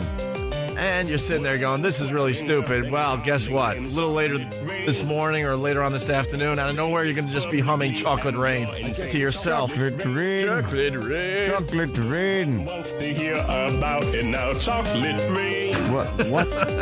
Which real hard it goes away somehow. Chocolate rain. Makes the best of friends begin to fight. Chocolate rain. But did they know each each other in the light chocolate rain. Every February washed away chocolate rain. Oh, we're going to the end. We're going to the end with this one. Celebrate chocolate rain. The same crime has a higher price to pay. Chocolate rain. The judge and jury swear it's not the face. Chocolate rain. What is chocolate rain? Does anyone know? Quickly crashing through your veins. Chocolate rain. What is chocolate rain? Shut up! Shut up! No! Shut up! No! Quiet. No! Quiet. No! Stop it! No! Stop it! No! Stop whining. Using you to fall back down again. Chocolate ring. Shut up! Shut up! Shut up! Economy. Chocolate ring. This sucks. Turn that body into GDP. Chocolate rain. The Belka blames the baby's DNA. Chocolate ring. Okay, terrific. But test scores are how much the parents make. Chocolate ring. Okay, terrific. Flipping cars in France the other night. Chocolate ring. Shut up! Shut up! Will you shut up? Shut up! Shut up! Shut up! Jesus Christ, man, what the hell is wrong with you? Please, just shut up! Cry and shake their heads in shame. Chocolate rain. Oh my God! Why? What happened? It just goes on. Oh yeah. Which part do you think you're living in? Chocolate Oh, rain. keep saying it's stupid, but you'll see later today. Out of nowhere, chocolate rain. Now I'm wishing for that category 5. We got to where we are. Chocolate rain. No. It's really quickly crashing through your veins. Chocolate rain. No. Using you to fall back down again. It's catchy, right? Rain. No. What? It's the worst. Who is it? Why is he doing this? Why is he doing this? Using you to fall back down again. Chocolate rain. Chocolate rain. Chocolate rain. Chocolate rain. Chocolate rain. Chocolate rain. That's terrible. I'm sorry. Chocolate rain. Can you dig that? I'd do that you could. Chocolate rain. Chocolate rain. Yeah, you try not to say that later on today. Chocolate rain. And then you're going to curse us. Chocolate rain. Let's say hi to Rob in Jersey. Rob, what's up? Hey, what's going on, guys? Hey. I found this guy on YouTube the other day. His name's Tay Zonde. He's got probably 30 videos on YouTube, and one of which is just selected readings so people can hear his reading and speaking voice. Oh, really? Yeah, he's a disaster. Every song is sung like that, and they make no sense. I like chocolate rain. Say it. Chocolate rain. Meow. Meow. Chocolate rain. Rain. Chocolate rain. I got the song down. I love it. Don't make me start it over again, Ed. No, don't. Don't make me start it over again. Don't. Chocolate rain. I think people are appreciating chocolate rain. We didn't do it for them What to is it about? appreciate it. By the way, we did it to get under their skin, and then later today, they're just going to go, chocolate rain. What was that about? And then they're going to go, I curse them, I do. I don't get what the song was about. The over influx. Maybe it's a song about the bit we are thinking of doing. Oh, the one we wanted to do? Yeah, that would fit. Let's just put it this way. It has something to do with a super soaker and something that could be confused for chocolate rain.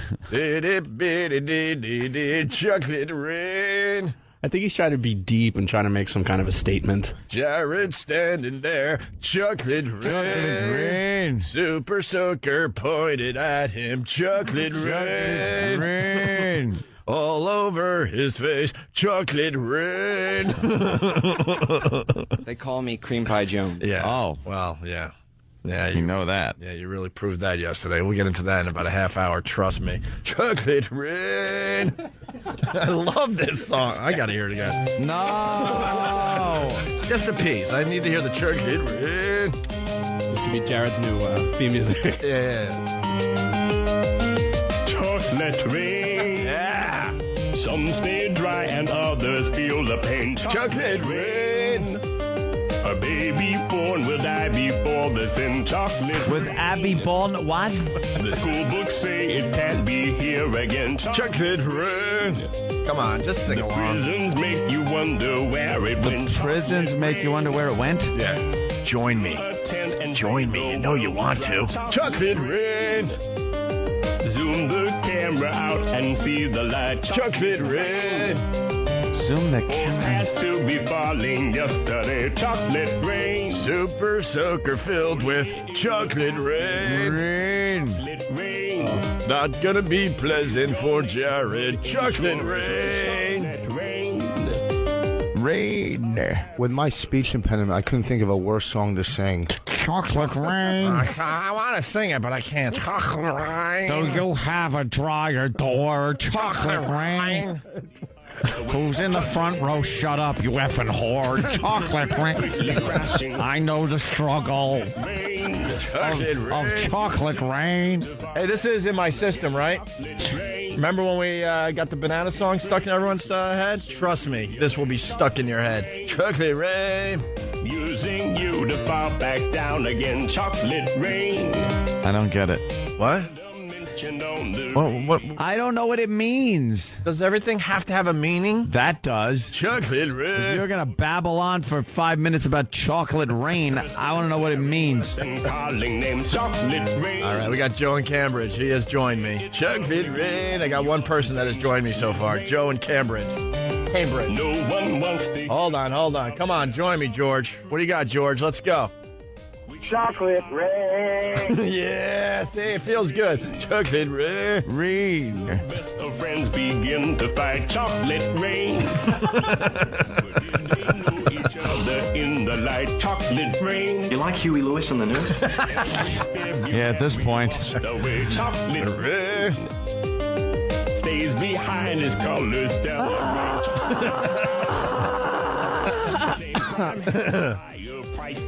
Chocolate rain. Rain. All right, well, there you go. Trust me, that'll be stuck in your head a little later on today.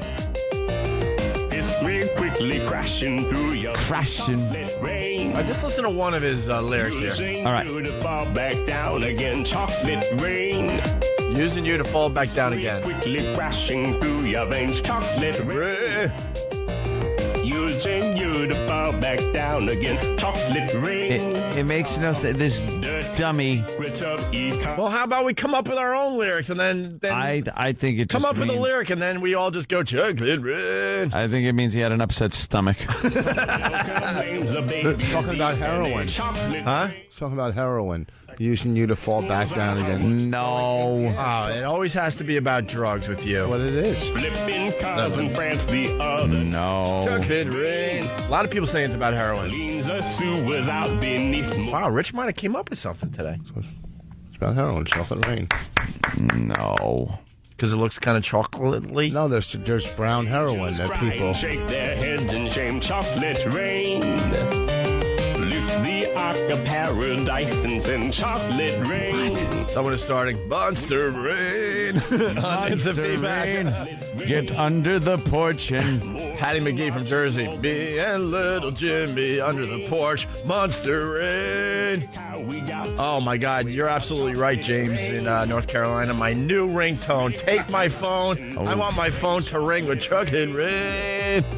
Using you to fall back down again. Chocolate rain. History quickly crashing through your veins. Chocolate rain. Using you to fall back down again. All right, hold on. Scott in New Jersey. Scott, what's going on? Hey, what's up? Hey. Big boy made a duty. Chocolate rain. See, come on. They're joining me, Ed. They're joining me. No one's digging this song. They're joining me. Slowly but surely. Chocolate rain. My lower intestines are in lots of pain. Chocolate rain. There you go. See, you're in. You're in now, Ed. Go to traffic and see how many cars are driving off the road right now. Guaranteed to leave a big stain. Chocolate rain. Guaranteed to clog your drain.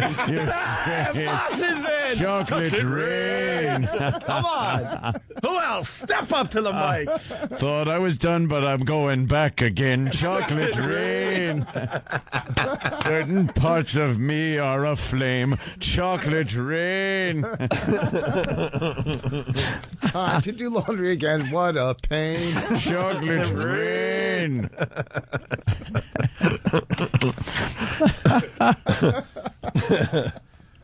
Let's see how many more hours am I on this plane? Chocolate rain. There you go. Oh no, stuck in traffic. Chocolate rain. They're gonna have to clean this up with a crane. Chocolate rain. Not enough TP in the house. Chocolate rain. Chocolate rain. Rich from Manhattan. We built this city on chocolate rain. I'm about to blow a vein in my brain. Chocolate rain. On your couch, you leave a stain. You got the stain already. Yeah. Oh, Come up with some more rhyme schemes. Greg on Long Island, what's up?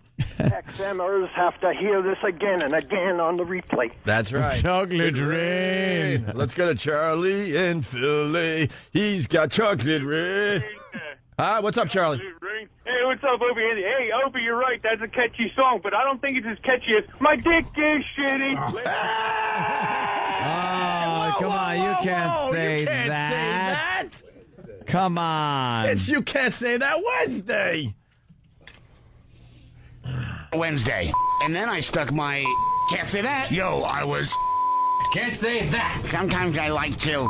Can't say that. And it was all covered with... Can't say that. Opie and Anthony Show. Chocolate rain. If the cows eat enough grain, chocolate rain. I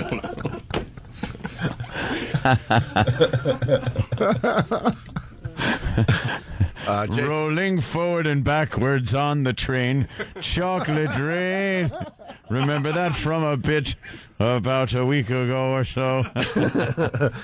Jake's got the instant feedback of the day. This dumb bit is driving me insane. Chocolate rain.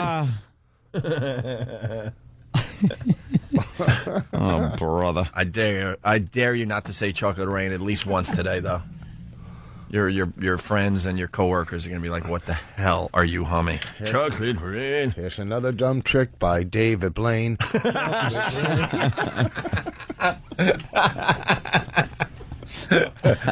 All right, very good. So, I got to call my house. Apparently the weather screwed up one of my windows in the basement. And what does that mean? It means that water was building up in one of the window wells. Yeah. And the window broke.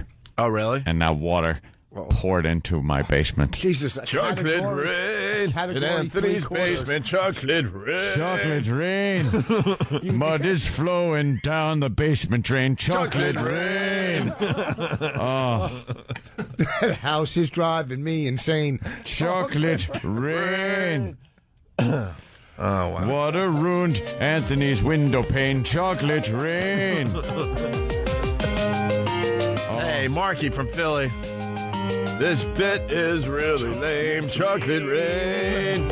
Some stay dry and others feel the pain. Chocolate rain. A baby born will die before the sin. Chocolate rain. Happy baldness scent. What? Say it Nobody's can't singing be there. here again. Chocolate rain. We're getting it, yeah. Prisons make you wonder where it went. Chocolate rain. It's getting stuck in people's heads. I know it. I know it. The well is dry. Chocolate rain. More with Opie and Anthony. Zoom the camera out and see the after the break. Chocolate rain. Rich Voss does Butt Rub Wednesday. Stand Up New York this Friday night. What? Stand Up New York. There'll be chocolate rain Friday night. Stand Up New York. That doesn't make any sense. I know. I just figured I'd throw it out. The guy asked me to do it for him. All right. Very good. It's Opie and Anthony. Thanks for wrecking the bit. I didn't wreck the bit. Could be the most disgusting program you've ever heard. What the hell is that? Oh, my God. That is effed up. Just to clarify, it doesn't leak on its own. Oh, my God. What are you, crazy? What are you, insane? What does he have? He has rotting corneas. What do you have? I have rotting corneas. Wow. Let's just say he's got a growth. All right. a scrotal growth. Scrotal growth. It's the return of What the Hell Is That on the Opie and Anthony Show. If there's something on your body and you're pretty sure it doesn't belong there, call the Opie and Anthony Show. Oh, boy. Oh, my God. The hell's the prognosis? Geez. What do you think it is? What is the C sign? Canker sore. Canker sore. Our highly trained staff, which may or may not include a medical professional, will evaluate your oddity and then point and laugh accordingly. Grand prize, a brand new Apple iPhone. For more information, visit our website or email Travis at foundrymusic.com. This is the Opie and Anthony Show. Opie and Anthony, bad boy radio host. Opie and Anthony. Rich Voss in studio. What's that plug, Rich? Chocolate rain. Real quick, this Friday, stand-up New York. And real quick, July 29th, Marissa's in Trouble, Connecticut. Hear Rich Voss's same old jokes again. Chocolate rain. First of all, I come up with new jokes all the time. All right. Of course. Teasing. Chocolate rain. This effing song gave me a migraine. Chocolate rain. I have a hemorrhage on the brain. Chocolate rain. Yeah, that works, I guess. Where's the one that made everyone laugh? I can't find it. It was a really good one on instant feedback. Oh boy, oh boy, oh boy, oh boy, oh boy. What? Chocolate rain brings the N-word back to life again. Chocolate rain. That was the one. Sorry you don't get credit, though, because we can't find your instant feedback anymore. Sorry. It was a very, very good one. It made everyone chuckle. Hey, here in New York, they're doing very cool things with the radio station. Tracy's on top of this station. I was going to make a top of another joke, yeah. To saw that. Leave it alone for now. I was waiting for it. There's going to be a hostile takeover today with Tool. That's really hostile. Cool. For all the New Yorkers and all the people from Long Island and Jersey and in the surrounding areas, Tool will be doing an afternoon drive here in New York today. Very cool. And right at the end of the show, we give you a chance to win front row tickets to the show tonight. Tool, okay? Chocolate rain. Another reality show on VH1 again. Chocolate. Oh, it's time for a butt rub. Butt rub. Chocolate rain. My body's like a busted water main. Chocolate rain. Oh, no, you Oh, my God. Oh, my God. Oh, my God. He's a maniac. Get my man back. Oh, my God. We're here. Fez Wally, Eastside Dave from the Rotten Fez. Hold on a minute. We were going to wait till 9 o'clock, so now we got to explain to America what the hell's going on. You've got a lot of explaining to do, Backlund.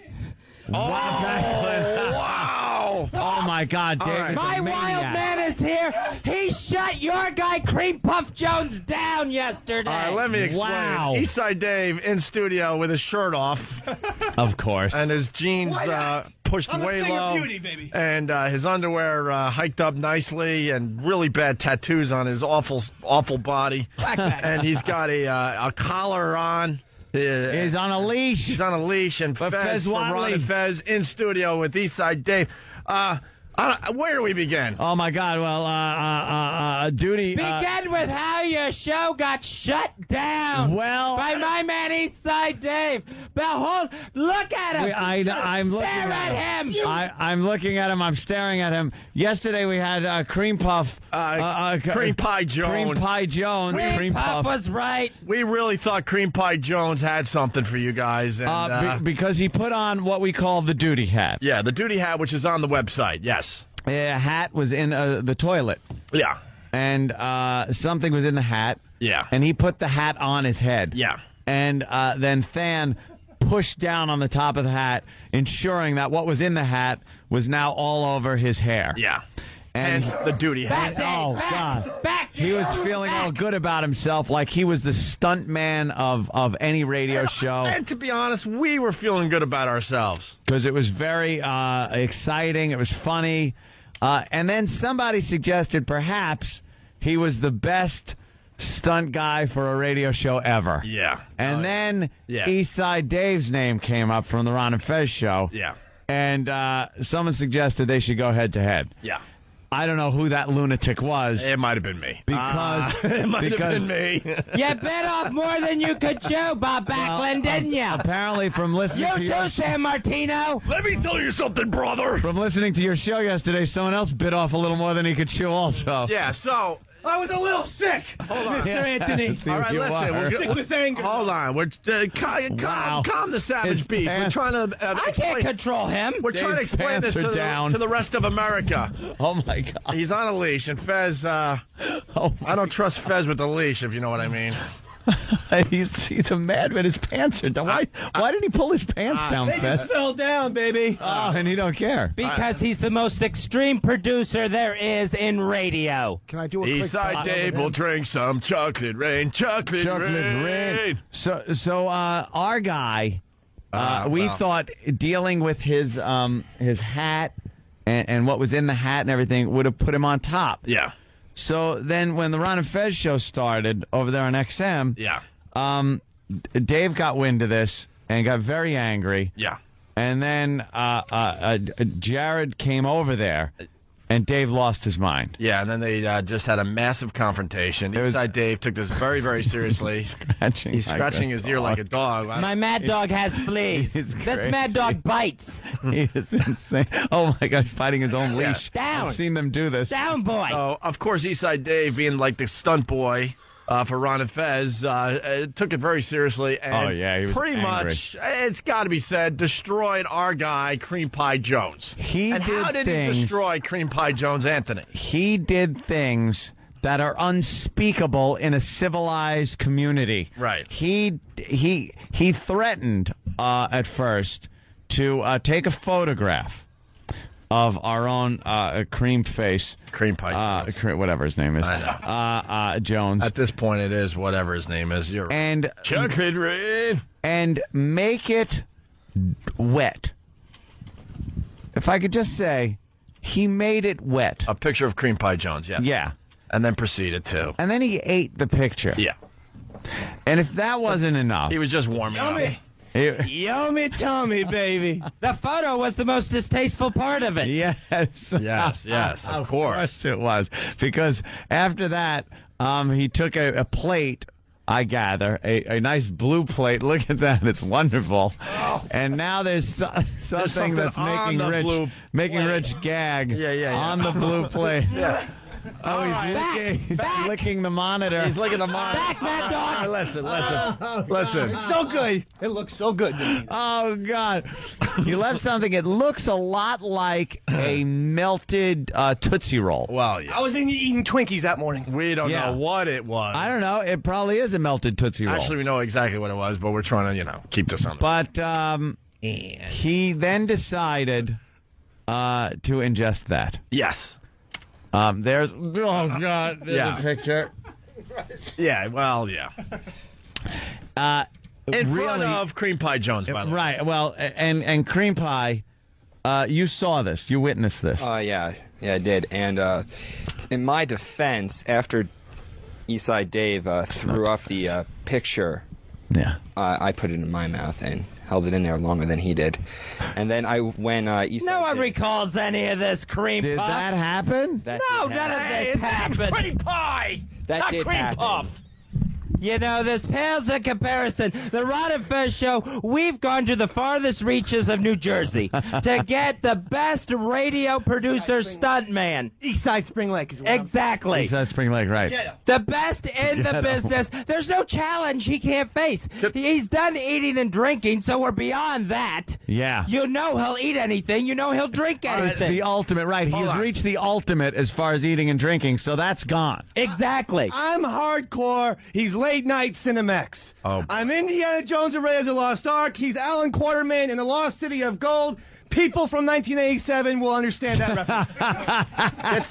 Get some dramatic music. I got a little trick up my sleeve. Oh, perhaps this battle isn't over yet. That's my right. friend. So, Eastside Dave. That's right. Eastside Dave. Oh, he's not that intimidating. Why don't you just keep your mouth shut? At least take your shirt off so you look That's intimidating. right. Eastside Dave kind of looks intimidating with his shirt off. Take your shirt off. Yeah, go ahead. Cream Pie Jones, take your shirt off. All right, You've never seen a more beautiful specimen. Listen, here's the deal. So then, after Eastside Dave did what he did with the thing that was on the plate, grossing everybody out, then he decided to wash his mouth out with what? Palm olive? I took a shot of palm olive, Mr. Opie. I downed it because I wanted to keep my mouth clean and I wanted to keep my body pure because I'm a physical specimen. And look at Cream Pie over there. What a lumpy chocolate chunky monkey. He's a blob. Oh, boy. Eastside David's out of character because he can't help himself. He sees the blubber that is... The blubber. That is Cream Pie Jones. Great. Yeah. They're laughing at us now. So now you were taken to the hospital. Yes. They apparently say palm olive is poison when drank. Nothing stops this guy. I don't care. Yeah. So pumps later. Here I am before you. 8 o'clock, 8:30, whatever time it is in the morning. So you were in the hospital pretty much all night. Yeah, I was there all I went to bed knowing that you were still in the hospital there. That's right. Have you done any business since being in the hospital? What was that experience like? The business was bubbles. Yeah, yeah. It came out of me. It was watery. Uh-huh. I don't want to go into it. Yeah, I could see that would be. You don't owe them an explanation, Bubbles. Oh, boy, you don't know what you stepped into today, Fezzi. All right. Start the dramatic music. Start the dramatic music. Chocolate rain. Good one, E-Rock. Right on cue. Oh, there it is. Oh. I said on yesterday's show that we reserved the right to switch our guy. Yep. We are switching our guy today. Switching your guy? Cream Pie Jones, you're out. No. You're out. Cream I won't do anything. Bring in the left-hander for the bullpen. Ladies and gentlemen. I introduce the one, the only, the star of the Baby Bird video, Patrick Duffy. Patrick Duffy. Patrick Duffy. Patrick Duffy is the man. You know who he is. You may have seen him get vomited on. The star Pat of the Baby Bird video. Projectile vomiting, gallons of eggnog vomit all over his face. And by the way, I drank car wash soap 3 years ago and never went to the hospital. That's hack. Oh, hack. Oh, yeah, baby. That means nothing to the hardcore. Take that, baby. I'm still the producer of producers, and you guys still have brought up the lowliest of interns. We have That's all gone we to the got for bullpen. you. Cream Pie Jones, who? We had to drag him out of the studio. He's dead to us. Pat Duffy. Bring him. Pat Duffy. Pat Duffy. Oh, is this sad? This is sad, Mad Dog. Cream Pie When dishonored. things don't go your way, you start changing the rules every which way you can. He's on the roster. If you want to trade Dave for somebody on your roster, feel free. You're on Maybe Black Earl. You're on our show, our rules. Our rules. Pat Duffy versus Eastside Dave. In a throwdown. Let's bring it on.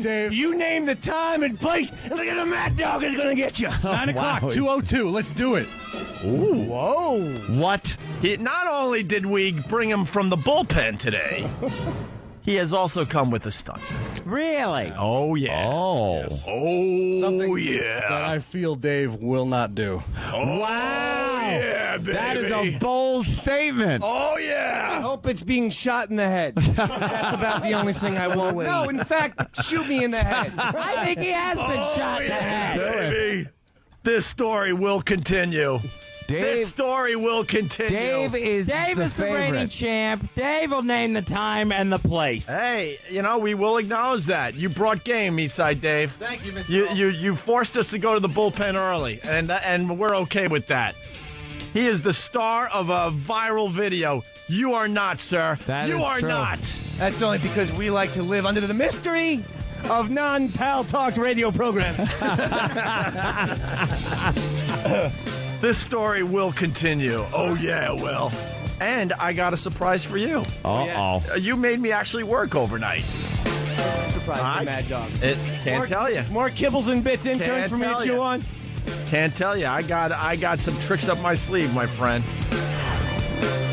I accept the challenge. We did look stupid on the Ron and Fez show. Oh, my God. I was embarrassed. We're not going to sit here and take it, though. I got a surprise for you. And we got Pat Duffy now. Pat Duffy is the man. Pat Duffy. Look at this guy. He almost looks Amish. Welcome to my nightmare, Pat Duffy. Wow. Pat, final words. It would be his nightmare. Final words, Pat. Welcome to your nightmare. Fez doesn't look as confident as he did when he was looking at old cream pie. A little nervous. I'm so confident. We're sitting on top of the world today, boys. This is highly unusual, Monsoon, but trust me. His name is Anthony. We're ready for any challenge. All right, I was just saying you didn't look as confident seeing Duffy come in from the bullpen as you did looking at old Cream Face. He's had some indigestion, Mr. Anthony. Don't make us go to O-Town. Don't make us go to O-Town rules. You know how they roll there. Bring it on, brother. I have confidence in Pat Duffy. Yep. He's insane. I got to hear what his stunt is. And this Mad Dog isn't? Well, Eastside Dave. Why don't you guys go like nose to nose like prize fighters do? And you better hold your stunt boy back there, Fezzi. Wow. I got him on a tight leash. The story will continue. Wow. I got him on a leash. Versus Pat Duffy. That's right. Wow. Oh, my God. They're facing hold your boy. Back. Wow. Back, inside. Back. Shot. Hold them back. Vicious. Here's a treat. We have to get off the air for now, but we got a pair of... sorry. I got to go back into radio mode. Front row tickets to see Tool tonight at PNC Bank Arts Center. Tickets are on sale now at Ticketmaster.com. Listen for more chances to win. Front row tickets from 3 to 7 as Tool takes over K-Rock during the hostile takeover here in New York. Give us a call now for the front row tickets to Tool, 877-212-5762. Really fast, if you want to join Sam in San Diego for Comic-Con, courtesy of our good friends at NBC. It's simple. Go to 923krock.com to enter to win the trip to go to San Diego with Sam. Damn. All right, and I'm thrilled to find out what Duffy's stunt is. I got my money on Duffy. Look at him. He's just pure. Oh, yeah. Oh, yeah. He's rock. He's rock. And if you don't have XM, that's fine. We'll give you an update tomorrow. Trust me. Yeah. But, I'm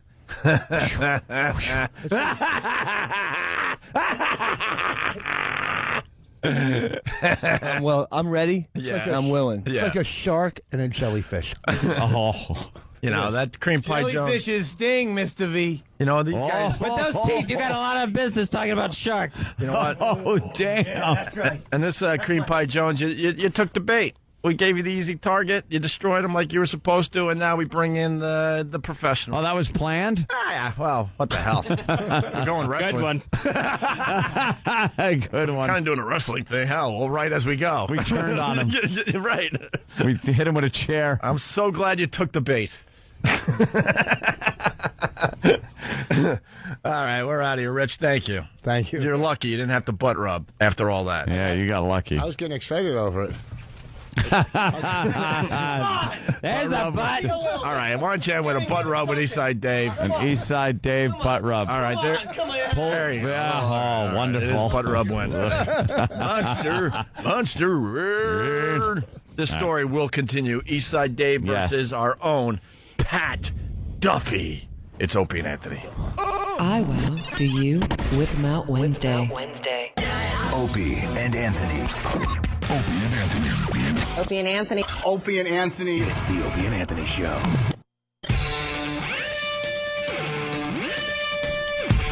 No. Fade that out. Oh? Fade that out. Oh. Chocolate rain. Chocolate rain. Chocolate rain. I finally found a song I could sing. I almost have it. Chocolate rain. Rain. Chocolate rain. Rain on me. E-Rock's hat will never be the same. Chocolate rain. All right, now we can really get into this. We're in the middle of duty wars. I don't know how it happened. Duty wars. But we got some duty wars happening now. Duty wars. Look, man, I don't know, but we have to go with it, you know. Started with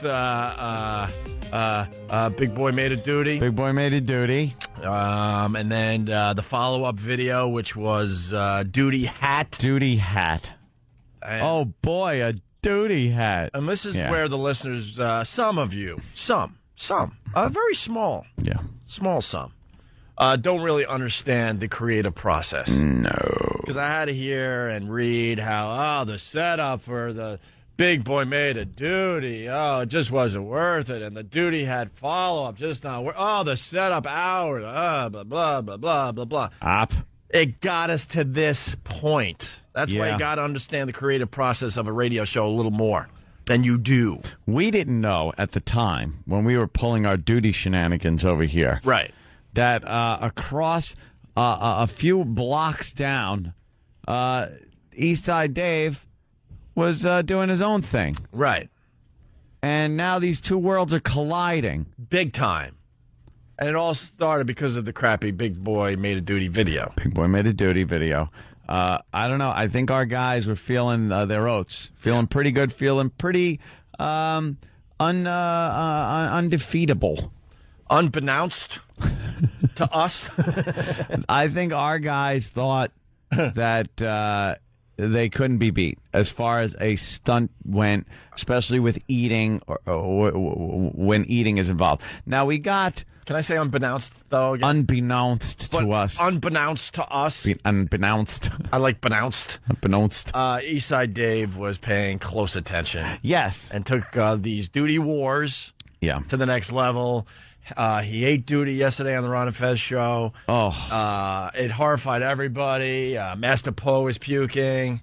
By the way, I see the allegiance Master Poe has. I'm not stupid. I listened to every single second of the Ron and Fez show yesterday. Yeah. People don't think I listen, but I do. Mm-hmm. And Master Poe is beating up our guy, Cream Pie Jones, and treating him like shit yesterday. Throwing him out of the studio. What was that about? Yeah. There's a little bit more allegiance to Ron and Fez. That was very obvious to me yesterday, by the way. Yeah. That didn't go unnoticed by the Opster. No. Chocolate Red. Cream Pie Jones. Got defeated yesterday. Monster Rain. He had done his duty hat gag. Yeah. And got his hair full of shit. Oh. And we got cocky. Cocky. And we thought this guy would do anything. He could beat anybody as far as stunting went. Yeah. Especially with eating or drinking something. Well, Eastside Dave just lost his fucking mind yesterday when Cream Douche showed up at the studio over there. By the way, at XM. We didn't set that up. For some reason, Cream Pie Jones and the boys decided to go over to XM. I guess they actually had work to do. They do some work over there. Was that the deal thing? Because we're setting up the bits. We got to play this stuff from Ron and Fez yesterday, and then we're gonna bring it to the next level. Yes, then. Yeah, because we have to mill around the office to do wrap up certain tasks in Cream. Mill around. Yes. Yeah. And basically, you got to make believe that you're working. I'm with you because I do the same thing. Ant does the same thing. I understand. Like you have to be over at XM, even though there's no studio being built and no one else works down in Washington. But you guys got to at least make it look good. Yeah, I get it. If I leave with the talent, some eyebrows get raised. Yeah, I understand. I just want to acknowledge that. Yeah. So you went over there to make believe you were still working, and Jared apparently was also making believe. And Cream Pie Jones. Sorry, I forgot his. Ran into Eastside Dave. Yeah. And we got the audio. Oh, Dave just lost his mind. Well, here's Ron and Fez. They start their show yesterday talking about Cream Pie Jones. Mm-hmm. That would be you, E-Rock. And yes, ladies and gentlemen, the radio war has started. This has been a long time coming. And finally, today, they just went too far. O&A bragging about this new Johnny-come-lately, nothing happening ham and egger hanging out at their show. The great Cream Pie Jones. Well, Cream Pie Jones. He gets a little carried away today. Starts bad-mouthing our boy, Eastside Dave. And like the Beach Boys said, Fezzy, Dave had to shut him up and then shut him down. David, come on in here. First of all, way to represent. Very, very proud of you today. Thank you, Mr. B. Yeah.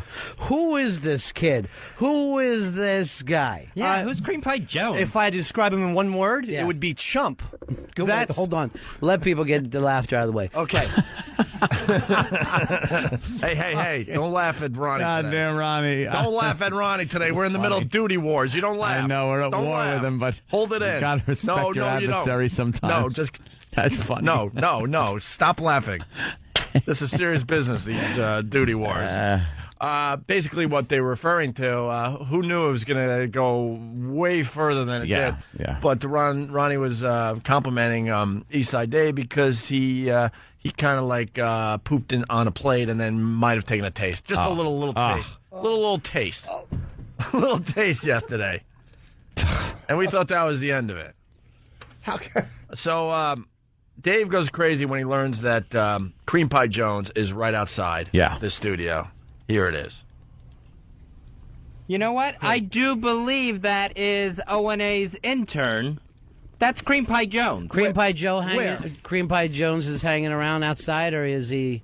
Yep, he's right outside the door. Are you fucking kidding me? Yeah, there he is, right there. Are you fucking kidding me? There he is. Come on. There he is, the blonde kid. Is that him? In my fucking house. In your house. In my fucking house. You're Yeah. gonna be in here in my fucking house. That's fucking understand. Do you I will fucking deal with it. So fucking fucking kill your house. You're gonna have to die. You're gonna have to die. You are going to get fucking shot on. I am gonna fucking. I can fucking shit your ass. Kids, this is not a fucking joke, fucker. You're going to not a kid. This is not a real thing. Dave. Not a fucking bitch. Dave. Not a goddamn. Dave, take his shirt. Take his fucking shirt off him. Take his shirt off him. Take his shirt off him. Take his. There it is. Gay. There it is. Take your own shirt off. All right, Rose got Dave. Bit gay. Don't ever come into my house again. Dave's shirtless. Don't ever come into my house again. All right, this isn't our studio. Don't ever come into fucking Frank's place again. All right, stop laughing. Hey, don't let me help it. I can't help it. That fucking Ron Bennington. Jesus Christ. It's, All right, so Dave. it's very funny. Dave there Frank's confronts Cream Pie Jones. And, well, it gets a little uglier. Yeah, it certainly does. Then all of a sudden, like Eastside Dave kind of shows Cream Pie Jones what he's made of. Yep. In this next clip. Literally. Hold on. You know what? Where's the picture? Where's the stunt that you're ready to do? Where's this picture? There's the picture. Take it front and center. I got a picture here of Cream Pie Jones. From his MySpace? I'd like to show you what I do with that picture. If I could use your assistance, mister. Thank you, sir. Wait, hold on. We have a floor here that, we need.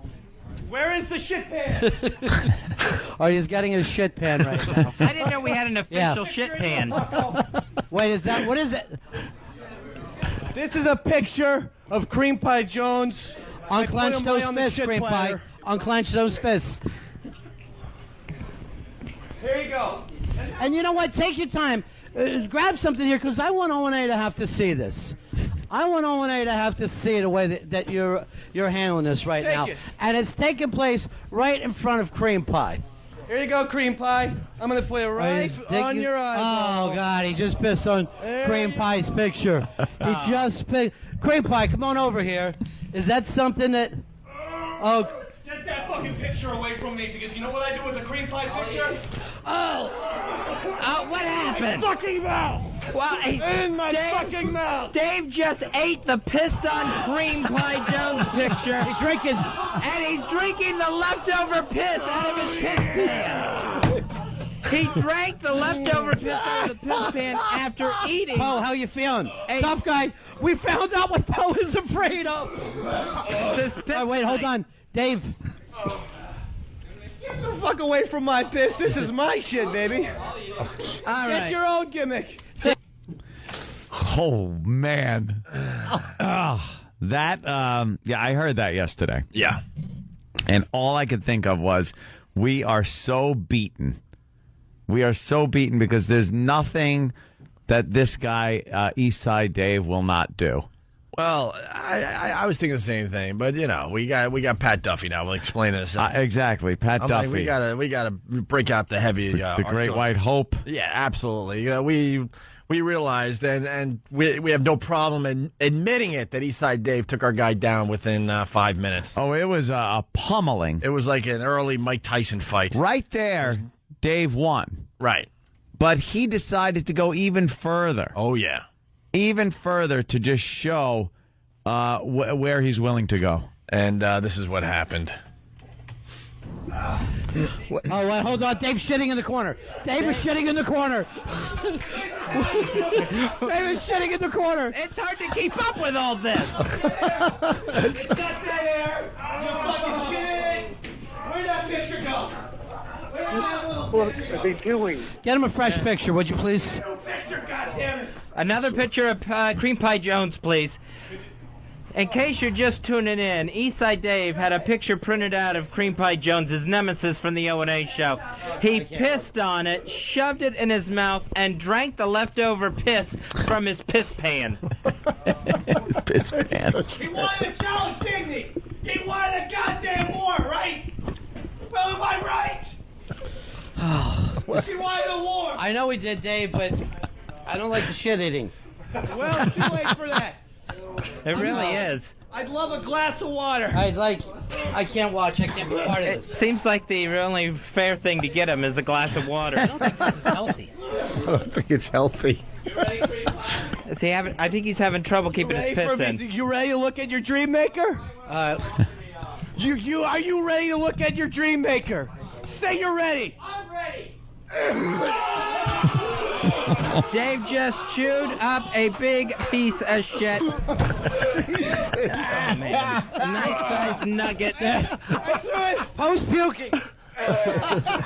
Hey, And he's I chewing threw it. it up a little bit. I think I need seconds. Now he's licking. Post-puking away. Dave chewed up his own shit nugget, and then he is licking the leftover shit off of his fingers while Poe pukes his guts out. See, that, there are just a few highlights. And then, of course, Eastside Dave had to kind of clean out his mouth, and then he did a shot of palm olive. And which ended is up in the basically hospital. poison if you ingest it. So then he was in the hospital, and he got out very late last night. That brings us to today, where they hijacked our radio show. Yes, they came busting in. Dave on a chain. Yeah. Being held by Fez Watley. And he's just here. He's here for a challenge. Yeah. He is here to show that he kicked ass yesterday, and we look silly. So we have bid a fond farewell to Cream Dick. Well, no, his name is Jared. He's back to just Jared, and Jared. And he did what he's supposed to be doing. He just handed me my next cup of coffee. He's getting coffee He's because back he to getting failed. coffee. He failed miserably. And we're admitting that. We had to go to the bullpen after just a trouncing and pick up our own Pat Duffy. Now, you might remember Pat Duffy. He was the one during the eggnog drinking contest when Pat from Unaki emerged victorious. He laid down, and in order to become an intern, he laid his head over a garbage pail like it was a sink at a hair salon to get your hair washed. He was sitting in a chair, leaning his head over a garbage pail, and Pat from Unaki projectile vomited all over his face. Gallons. It can't be described. It's on, I believe, break.com. Go to break.com and throw in Baby Bird, and you will see just volley after volley of vomit like it's coming out of a fire hose, splashing into your face. I was stunned watching this. And now you're going to have to do something that beats Dave. Yes. This, to me, I got to say... Have some faith, Anthony. Have some faith. I have faith, but I faith. lack confidence. Yeah, but we're talking to Pat Duffy here. My voice is getting high. I know. We got Pat Duffy from the bullpen. This is great. But I saw what Dave is capable of. The man does not have a line. He doesn't have boundaries. He will do whatever it takes for his team. Oh, boy. See? Playing his music and everything. Hey. What happened to the dog collar and leash? You guys are out of character. We're here to gloat.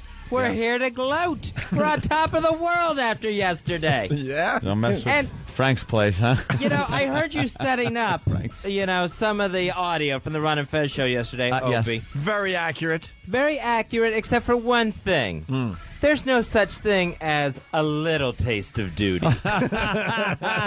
No such thing as just a little taste. I think he's got a valid point there. Well, Pat It was Duffy- in my teeth. Oh, God. In my teeth. And may you have still to be there. Did you have to floss out duty? That's all I need to know. If you're on 76th Street at one point in broad daylight at 2:30 in the afternoon, throwing up your own feces, while a fucking bus of tourists look at you and take photographs, life has gone wrong. They're bringing back some memories to wherever they're from. That's nice. Hey, and here's what happened in New York. I saw someone throwing up his own feces. Well, I like to think of it as they got snapshots of the hardcore king. That's what I like. All right. That puts us on You're top of pissing producer off stunts. Pat Duffy. Did they have a picture of me, Dave? They just had this blank stare. Said, do they have a picture of me? What? His eyes had this blank stare. Look at our guy. He's got a blank stare. And a weird beard, too. Yeah. He does have a weird beard. You got to give him the weird beard. It's an Amish. Now, come on. Even you guys got to give him the weird beard. It's an Amish/Abraham Lincoln beard. If our guy could grow a beard, it would be pretty odd. Trust me. That's right. I don't think that's a good thing, but that's right. Speaking of beards. Yes. Yeah. Want me to call my sister? Let's not bring personal relationships into this, man. Sorry. It just makes it that much harder. It's like the Civil War. Brother against brother. You guys are getting Patrick Duffy very, very angry. Look at We can tell. Wow. He's eyeballing Eastside Dave. Now, he's practically awake in here. Patrick has something. Yeah. This is now. Yes. And you are promising that this will shut down Dave. I really don't think he'll do it. This is something you don't think Dave will do. But you'll do You're it. talking to a man that ate his own shit yesterday. True. And by the way, we don't allow Eastside Dave to do stunts on our show. You sit there and just watch. Oh, man. Wow. It's in the rules. He's an eager beaver, isn't he? You know, Anthony, say it again, how our guy ate his own shit. It sounds like poetry coming out of you. You know why? I'm not saying that to compliment your guy. What? I am saying it to get our guy pumped up. Dude, he ate his own shit. Right. I have something better. Fuck him. This is our house. Wow. You're in my house. This is our house. All right. Yeah. Our house. Love what you done with the place. Our house. I remember this house. Yeah. You're a guest here. This is our house. We got everyone evicted. Yeah. Sorry. Jesus I'm really sorry about that one. We're going to go there, are we? Well, you know, John Manilo's convinced of it, so what the hell? Now, you were told yesterday or asked to come up with something for today. Right. Jared called me later in the day saying, I don't know what to do. I can't top Dave. You have to help Jared's just... Is that the same Jared from Subway? Yes, he should be, anyway. I thought he was. Hey, it's not about Jared. We already admitted defeat with Jared, Yeah, okay? Jared was just, that was a fluke. We saw him coming up in the minors, thought he had something. Once he got in front of the major leaguer here, it was all over very quickly. He kind of pulled a Mark Fidrich on us. Eastside Dave, you can understand that reference, right? I love the bird. Yeah, the bird was Thank wonderful. you, Mr. Opie. But he flamed out fast, didn't he? Yeah, yeah. Kind of happened to Cream Pie Jones yesterday. The embarrassment of Cream Pie will just go down in history on this show. Yeah. But Patrick Duffy. Yes, and I am ready. All right, he's ready. I'm so curious. Opie, do you know what he's going to do? Oh, yeah. And you have confidence. Oh, yeah. Chocolate rain. Wow. All right, Now, we were going to do the diarrhea of Super Soaker. Right. We were going to take a Super Soaker, fill it with diarrhea, and then, like how you use turpentine, we use piss to really thin it out a little bit. Yeah. Right. And then just squirt him in the face, mouth, just so he's taking a bath. Bath in his own feces. But honestly, that would be pretty good. Honestly, after what we heard yesterday, we kind of have realized that's kind of hack if you're doing duty wars. We got to relinquish that. Yeah, it was a bit hack. Wouldn't the real stunt be getting the diarrhea into the Super Soaker, not being hit with it? That's kind of rough. I think he'd have to do that himself, load it up. Yeah. So I don't know what he's going to do. All right, Pat. I don't know. People are calling you the Roger Clemens. Wow. Goodness gracious. Goodness gracious. Of all the dramatic things, just watching Patrick Duffy here in the studio. Goodness gracious. Pat, what do you got for Eastside? All right. So I described this idea to my brother yesterday, and he almost threw up in his mouth just me describing Just the description. Just the description. He couldn't do it. He the couldn't handle it. I understand. All right, Dave. All right. Sleeping with his brother. This right here is a piece of genuine golden retriever dog shit. Okay? It's in a little baggie. It looks like it has some grass clippings It's been in the grass for about Give a it the day. Fezzy. The Fezzy, I'll examine. Fezzy, we want to keep this fair. In front of me. We want you to acknowledge that that's what you're looking at. Yes. Golden Retriever. We got to keep this fair. That is dog duty. All right, very good. It does look like all right. All right, very good. It does look like it's been in the yard for a while. All right. Genuine Golden Retriever dog shit. Looks delicious. Courtesy of Bub. And courtesy of Bub. Yeah. By the way, you're not going to see our guy going to the hospital. Oh. Fuck that. I don't have health insurance. All right. See, our guy doesn't even have health insurance. Yeah, man. So there. You got us there. He treats himself, man. Okay. And this is a toothbrush. And combine these two, and I will brush my teeth with dog shit. Oh, wow. Yeah! That's pretty good. Game on! That's pretty good. Game on! It was in my stomach. Iraq. That's it? Hey, I sense he's punking out. He's bringing absolutely. back. He's bringing back what he did. We're talking a whole new ballgame. This is the World Series. You might have won Game 1. We're at Game 2 now, bitch. Oh, my goodness. and it's easy to eat your own shit. It's like last comic standing, too. He's got to stick up for his man. You know something? This could be made even more disgusting. How so? I was just informed. E-Rock brought his own toothbrush. Now, we all know Oh, my God. that there are problems that E-Rock has in his mouth. Look, the team's working together now, man. You That guys I are fucked. used this morning before the show. It's still The halitosis kid? Yeah. You will admit, Fezzi, right? Want to keep it fair above the table that he has really awful breath. Oh, God, yeah. You would think he has two asses. His breath is hardcore. Now, what is going to happen when you start brushing and most people spit out the toothpaste? Will there be any swallowing? Of course. Oh, wow. We lost will somebody. end up We lost in somebody over there in the darkness. Oh, Jesus. All right. Duty wars are on, my friend. Duty wars continue. Duty wars continue. Can we liquefy the duty a little bit? Maybe with a little... just a little water. Maybe you put water in the bag and squish it around a little bit. Go in the bathroom. Just Why a little. water? Why not something that comes out of a human to maybe... My original idea was to brush my teeth with shit and rinse my mouth out with piss. Hey, Wow. Have some dignity. What were your parents' original idea? Well, my dad's listening right now. I told him not to Really? tell my mom. Yeah, so. listen. A little water. Make a paste out of it. Just paste, though. Yeah. Not a soup. Not we a want soup. paste. Yeah, sure, if you need to dilute your poop, huh, No, Dave? Fezzi. Purely so it adheres to the brush better. Look, this is and purely smears on his teeth. This is purely for the video. 'cause It's like Reactivator. Unlike you guys, we know how to make videos, so people could see this and enjoy it over and over again. What the hell's a video? Video. Okay, it's a cup. The duty is going to go in a cup with a little bit of water. Just the water. All right. Fez, you want to supervise? Very little bit. Very little bit of water. That's it. All right. It's just got to make a little paste out of it. Push it down. Just Now, enough water here- to loosen it up. Here goes the golden retriever. That had a thud. Oh, God. Into the cup. Now mush it up into a nice pasty consistency.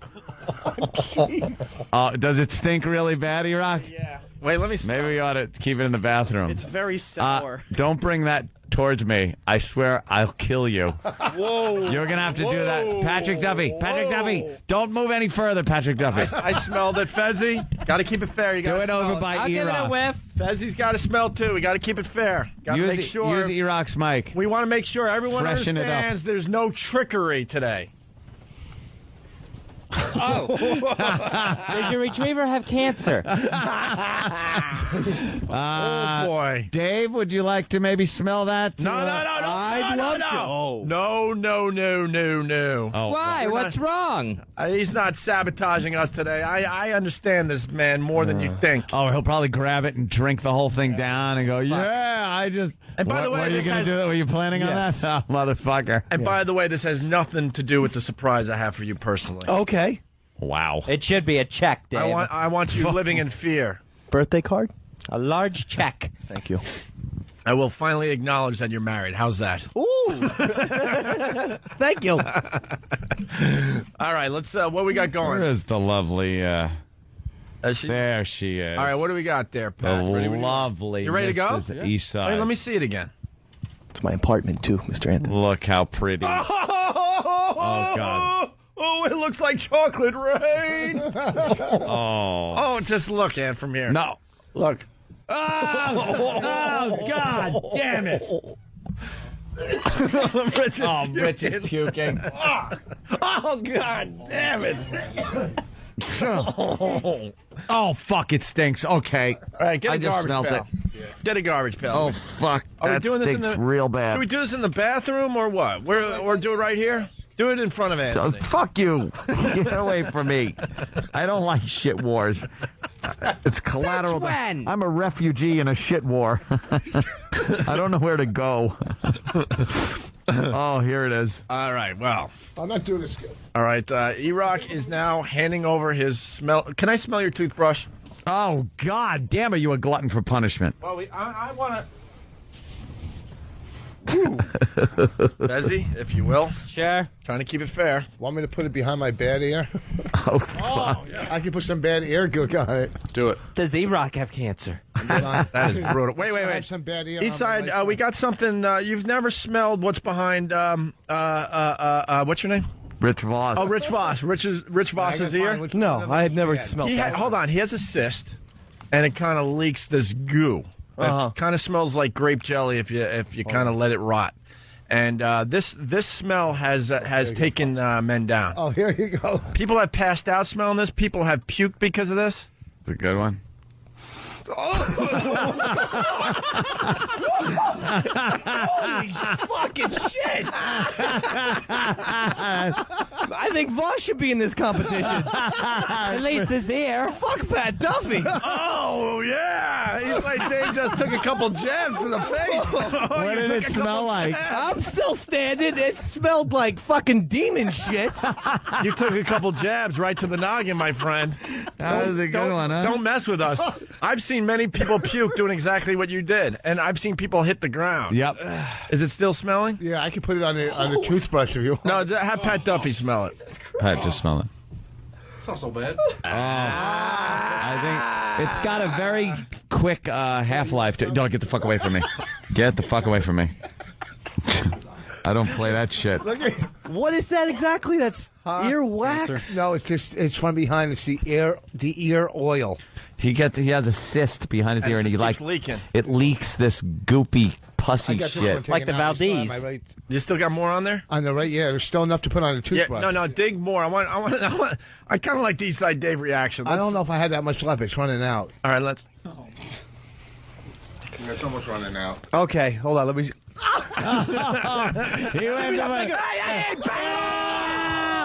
I'll suck your fucking finger! He licked it, Lee! He just licked the finger! Your fucking finger! No, he did! Yes, he did! Let me go down on your finger! Oh, yes, Give me your fucking finger! Let me go down on it like a man! Oh, God, he sucked the finger that he... What the hell?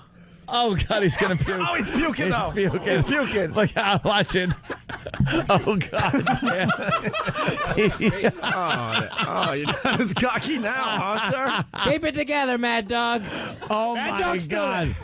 That is fucking sick. Were you doing a little rope-a-dope there? He grabbed Voss's finger and sucked it. That is the disgusting ear finger. Will I ever have clean breath again? Did you before? Shit and piss. Voss's finger. All right. How does the beautiful Casey kiss you like that? There wasn't any last night. Mr. No, huh? Anthony. No kissing? No. Sorry to hear that. Pat Duffy's girlfriend is in studio now, too, so. I'm about to brush my teeth with dog shit. You want to make out? All right. All right. Wait, make out or? Yeah, tongue and everything. Oh. Yeah. With dog shit. Here's the toothbrush. All right, here we go. And Boss rub this behind his ear or what? No, there's nothing left. Nothing left. Nothing left. No. Fuck balls. Now he's scooping up a nice big heap and helping. Did you practice this at Sam, all? get this on camera.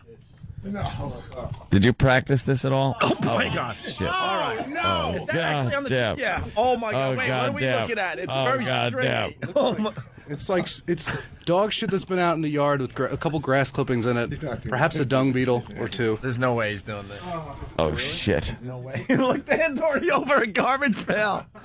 Ready? Yeah. Well, look right at Eastside Dave. Fuck you, Dave. Bring it. All right.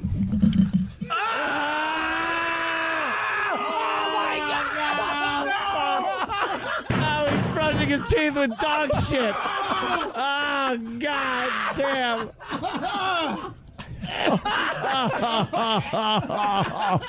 Oh, God damn, no. Get the molars. Damn it. Listen, wait, get the brushing on Mike. Get the brushing on Mike.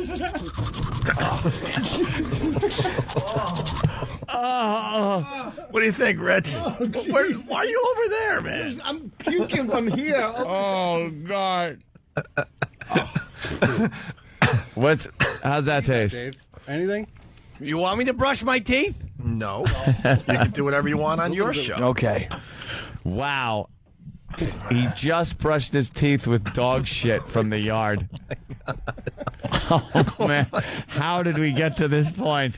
Duty the escalation. The escalation this war is taking. No one wins a duty war. No. Only on radio. Duty. It feels like sand in my Next mouth. week on It's 2.5 Men. Yeah. Duty wars. Oh. He's the real deal, Dave. I'll give He's Pat the real deal. Duffy a minimum amount of credit for at least putting the duty in his mouth and trying to make his teeth hygienic with it. But in the end, duty on the teeth or duty in the stomach? Nah, you swallow it and it's gone. Okay. You ate that duty? This is the gift that keeps on giving. He's somewhat at my level now. But hey, somewhat. You heard that. You heard that. You heard that. Somewhat. You want to do the staple thing just as a goof? Well, yeah. Yeah. Wow. You got to be impressed, Fezzi. Let's not lie. I think I won. Won? Yes, I think Duty for duty. This guy ate shit. We have a new leader. Let me tell you something else, too. I mean, yes, Patrick Duffy now has a winning smile. But it was your own shit, Dave. I think that makes it more. Human shit is about 30 times more disease than dog shit. But it's your shit. Yeah, Dave. This is Voss, a dog. you got number 2 in you? This is an animal's shit. Yeah, Well, Dave. I don't think I have a number 2 on me. Yeah, In years. yeah, Dave. This is a dog's shit. Yours right. was good. You know, you ate whatever it was. It was your body chemicals that broke it down to the point that it was shit, but it was your shit. It came out of your asshole. Right. This came out of a dog. Dogs are so small and delightful. I could eat dog shit as snacks. Hey, delightful. we all acknowledge how gross that piece of shit was, though. That was from a Great Dane, too. Yeah. Golden Retriever. Well, whatever. Golden Retriever. You want to staple your nutsack to your leg? Sure. Oh, fuck. Wow. I got it all over here already. Yeah, and this is just him kind of warming up. I read on FBA last night that Duffy is O&A's only hope against Eastside Dave. So Really is. Yeah. Really is. You made people forget about Cream Pie Jones today. That's all I know. Wow. Yeah, who? And by not allowing Dave to do anything on our show, we're the winners for the next couple hours. For a while, maybe. It makes us feel good. But I doubt it. Oh, boy. So now you're going to staple your nutsack Sure. to your leg. Well, Dave has no tolerance for pain, so I know he won't do that. That is true. You are a screamer. I like to scream to symbolize the pain that I'm going through. Yeah. All right. Sure. Yeah, but a simple whack on your ass, and you're screaming like a girl. Mick Foley screams when he falls off That's through by the hell me. of the cell. Remember? What? That make him? Remember when he was in the studio getting spanked was by me. That's true. That's true. Yes, wow, this you were the rivalry big goes man back. spanking the naked guy's ass. Yes. This rivalry Hurrah! does I'm go emotional. back away. I'm expressive. Is that it? That's all I'm doing. I'm emoting things. We're at a good place right now. I'm feeling good. I'm feeling a lot better than I I'm feeling good with our guy. Thank God we went to the bullpen today. I'm feeling so much better. Yes. Is shooting dope somewhere going, I was somebody a day ago. He got his coffee. By the way, we have done a lot of things for the Pal Talk audience in the past. We have 600 people in the room. That's it? Watching this. Should be more.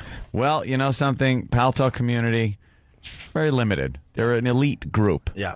Day-to-day basis, you're pretty good with 200, 250 people. 600 people 600 in here people. watching shit. No. Watching someone brush their teeth. Our guy. Right. Our guy. Right. All right. Hey, there goes Duffy washing it down a little bit. What does it taste like? Shit. What does shit taste like? Chicken. A little tangy and gritty. You know, gritty. It tastes like it smells. If that makes any sense. But ants, that's a brilliant question because you always say, "What does it taste like?" Shit, but Tastes like none of us shit. really know what shit tastes No one knows. like. Dave, would you like to More and maybe? more in this room, though. What Right. what does your shit taste like? I would say Failure. cupcakes And broken dreams. from the anus of a retarded person. All right. That's a good way to put it, I guess. That's the way I see it anyway, Mr. Anthony. Look at Casey. Dave, stay strong. I have faith. She does, doesn't Dave she? is strong. Backing Dave you up ingested crap completely. yesterday, not just rubbed it around his mouth. At this point, that's a distant memory. Shit, piss, paper, and soap. So Don't forget the paper. When your wife got the call that you were in the hospital, she goes, "Did he eat shit again?" Again. all right, I like this. Yeah. We're in a good place. Game on. Game on. All right. How do you follow? Stapler, there he goes. Well, this is how you follow it. Oh, Christ, here he goes. Good thing I wore clean underwear. We're not just Yeah. unit, I hope. I have no idea how he's going to do Hold this. my clothes. What's that? No. Oh, he's getting his girlfriend over there. That's his I lovely would girlfriend. have to say X. Yeah. He, Wait, could you guys kiss really fast? Just... oh, Christ. Oh, wow. Okay. All right. That's pretty fucking good. On her part. Yeah. She's not in team this effort. fucking competition. That is a team effort. That was the halftime show. You relax. That was one. All right, Pat. Ready? Oh, Here's God. my balls and stuff. My balls and stuff. Holy fuck, he's not circumcised. It's very cold in here. Oh, come on. That is just... Oh. Oh, fuck. He just stapled. No, he's pissed off because he can't get it stuck to his leg. What, do you got a steel scrotum? I'm telling you, man. I was using a little piece of paper. We Got to stabilize it. we found our man. Oh, what's wrong with him? Right now, some woman in the secretarial pool is going, "Where's my stapler?" Oh, God damn. How do you feel about that, Dave? Jesus. I don't know. It says Eastside Dave sucks at life. Yeah. It is now stapled, that paper, to his yam bag. He stapled his balls to his leg.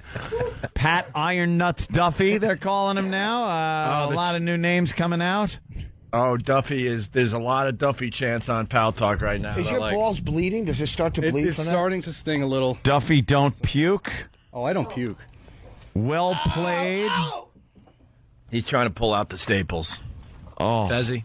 old leather sack. Should we get him a staple remover? You're impressed, aren't you? Oh. A little bit, right? A little bit. Wow, look at it. The kid's got gumption. He's an up-and-comer. He's no Eastside Dave. I find the uncircumcised cock more disgusting. Why? Are you more of a clipped man yourself? I Do you like absolutely am. That looked like a terrorist. His cock looked That's Mohammed Atta. On the no-fly list. Looked like an anteater. Looking for some ants there. All right. Well, I think I won. yeah, the slow clap. Oh. Keep it slower. I think he showed his worthiness and his dedication to the Opie and Anthony show in challenging Eastside Dave, brushing his teeth with dog shit, stapling his ball bag. Just a wonderful day for sport. That's right. This battle has taken on a whole new life. To be continued. We finally have a brave warrior in our midst. I've been wanting to do this Patrick for a long Duffy. time. And Duffy, Yes. you are working on other stunts, right? Don't underestimate this kid. Oh, I know. Yeah. Don't underestimate him. Always remember that he has no fear. That's a nice resume. Eastside Dave has no fear, but you, my friend, I have no fear as well. I know you can battle him. You can battle him. The war has just begun. Oh, jeez, Dave. That's why this kid here, Eastside Dave's on the top of his game. Does he not? He doesn't have a stop button. Not the same energy as he had on the Ron and Fez show. He doesn't have a... No, just begun. He doesn't have a stop button. Just ask the fine folks at Palmolive. At this point, I have one thing to say. Oh, what is he doing? He's taking his shoe off.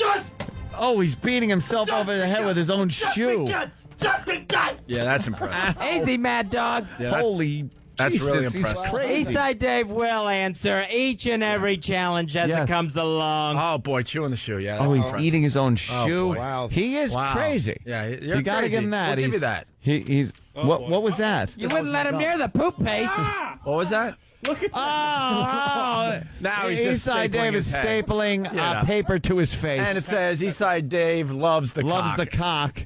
So, and he has stapled it to his face. Yeah, so, and you know. Wow. Okay.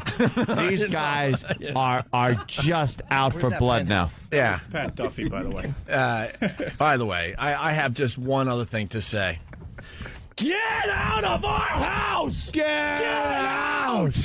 Get out! Get the fuck out of our house! The real stunts happen in Frank's place. We all know that. Go back to your closet. We all know it. The champ leaves victorious. Yeah, sure you do. Goodbye. There they go. Well, there goes Eastside Dave. Let me just say one thing. Yes. This interview is over. Oh, shit.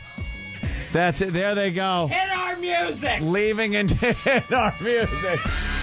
Leaving in defeat, mind you. Get out! In defeat. With more resolve than ever. Oh. You better go before your music ends.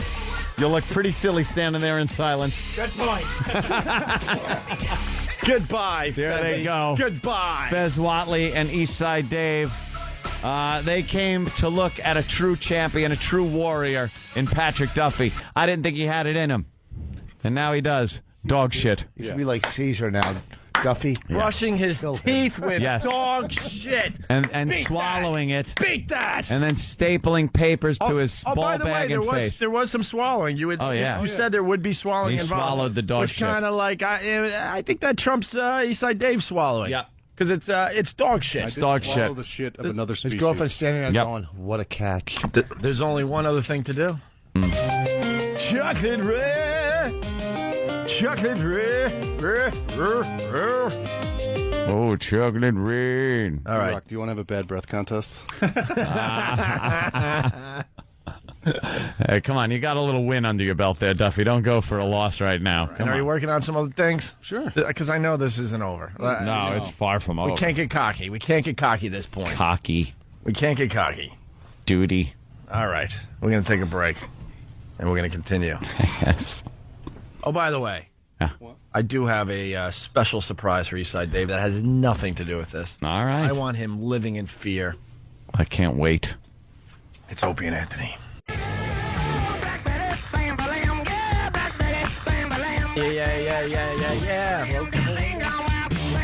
Yeah. Oh, we've been re-energized today thanks to Pat Duffy. It's the Opie and Anthony Show with Rich Voss, who is going to become a father on Monday.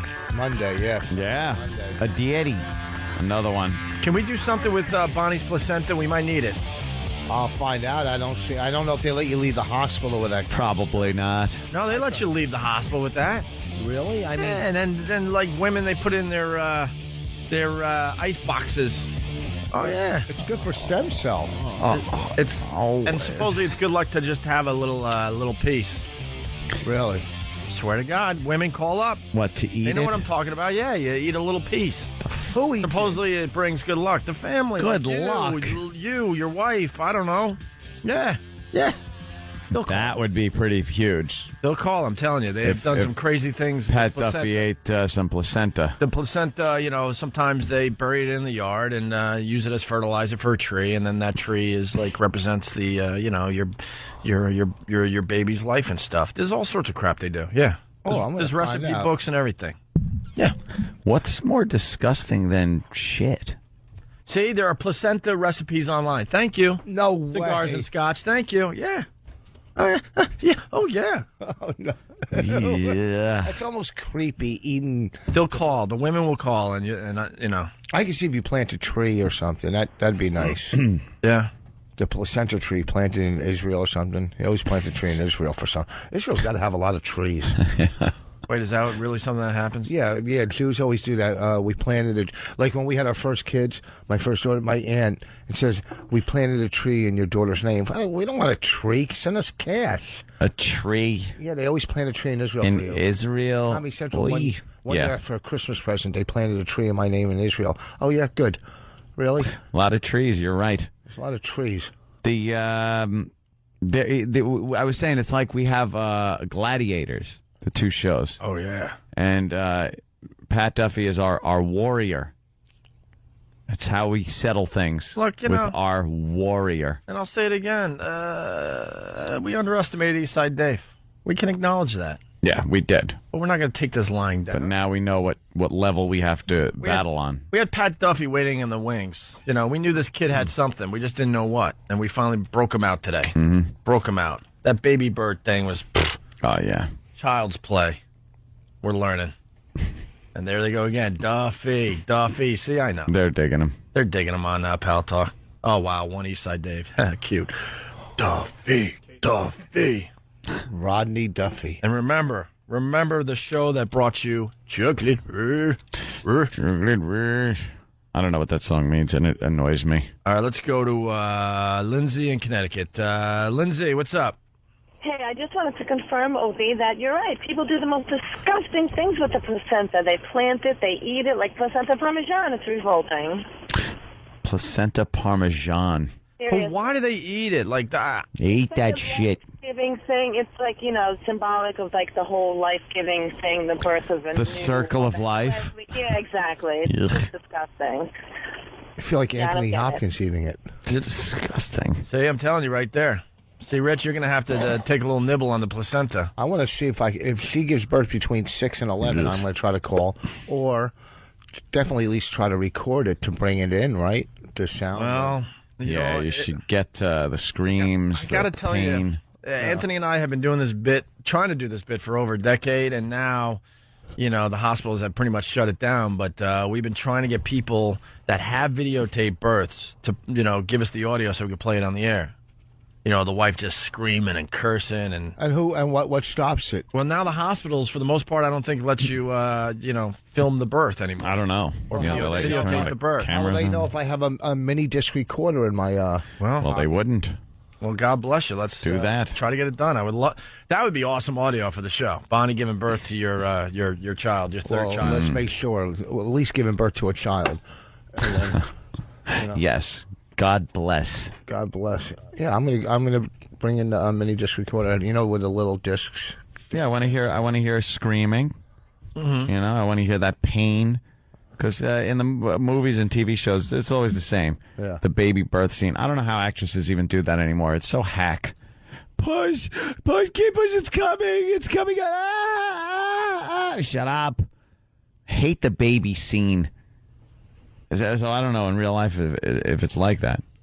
You ever sit in on your other two grown adult children? Yeah. Yeah. Well, my ex-wife had the babies, but she already had a kid. I think it was easier for her. Yeah.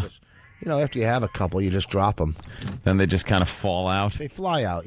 Shoot them out. Bonnie's got to be pretty tight though, right? She hasn't had a kid, especially with me. It's not like I'm loosening that up. And I've seen Rich Voss's penis as well. Jeez. Yeah. No, not live on a picture. Yeah, well, on a picture. Well, the story goes, and it's in Norton's book, by the way. It made Norton's book. My penis? Happy Endings, yeah. No. Like, Voss decided to take some Cialis, and then he decided that his penis looked really good, that he needed a picture. And he took a picture of it, and then, he had to show all his friends. I got the pleasure during a round of golf. That was very nice. Well, he tricks you into it. Yeah. That's what he does. He goes, check out. I want to show you this picture. It's really cool, and you don't know what it is. So you look at it, and it's him, like, grabbing the base of his cock. Like, oh, Jesus, Rich. Yeah. Hey, show that to people. That was the picture that got me a free gram. Yeah. Hey, Matt from Queensbury.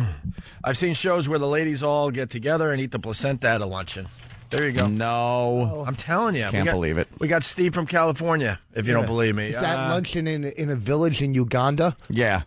That's the only way I'll believe that, if they're starving. Okay. And they eat the baby, too. Okay. Steve, you're going to have to hold on a minute, because I always ask myself, where is my line? Like, I was digging smelling the dog shit this morning and smelling E-Rock's brush. I could do that.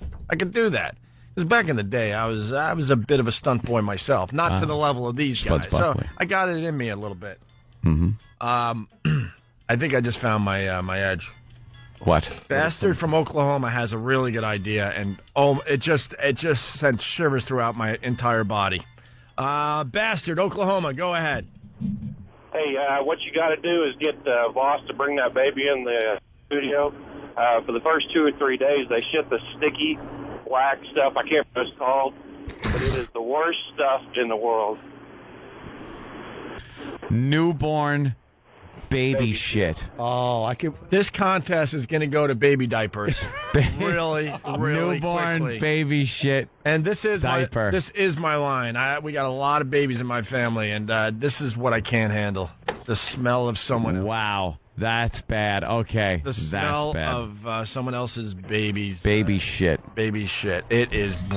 It brings tears to my eyes. Duffy, what would you think about eating a diaper full of newborn baby shit? And look, we're thumbs up. He's thumbing up over here. We're playing our hand. This isn't good. I have a 2-year-old niece, and I actually was gonna bring her full diaper in over the dog shit, so I'm prepared to do that as well. Well, we'll see what Ron and Fez have. Oh, by the way, don't rip us off. That one's ours. Yes. Yeah. Damn, why do we play our hand? No baby diaper eating. And when he said his family, I thought he was going to go, I have an 8-year-old niece whose diaper. Is a 2-year-old supposed to be in diaper still? Yeah, really? She's getting out of it. Oh, okay. Okay. Hey, how about an 80-year-old? Hey, we all understood what was going on there. We were just, trying to move on, Voss. Jesus. I have a baby diaper. Like you're saying, it's almost like the soup, right? It's like the soup type of. What would be worse, that or an incontinent old person's diaper? I think I gotta go with baby diaper, man. Baby diapers, pretty disgusting. By the way, anyone else noticing what we could get away with on satellite radio when no one's working anymore at XM? Yeah, no one cares. I mean, no one.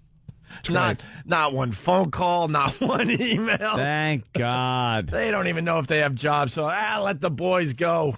Let them just have fun. Baby shit is like roofing tar. It sticks to everything. Oh, my. So it'll stick to the roof of your mouth like peanut butter. It's like hash oil. Hash oil. Remember hash oil? Yeah. Let's get all this out of the way before the merger happens, and then we got to go back to doing, responsible radio, because then we're going to have bosses again. Steve in California, what's up? Steve.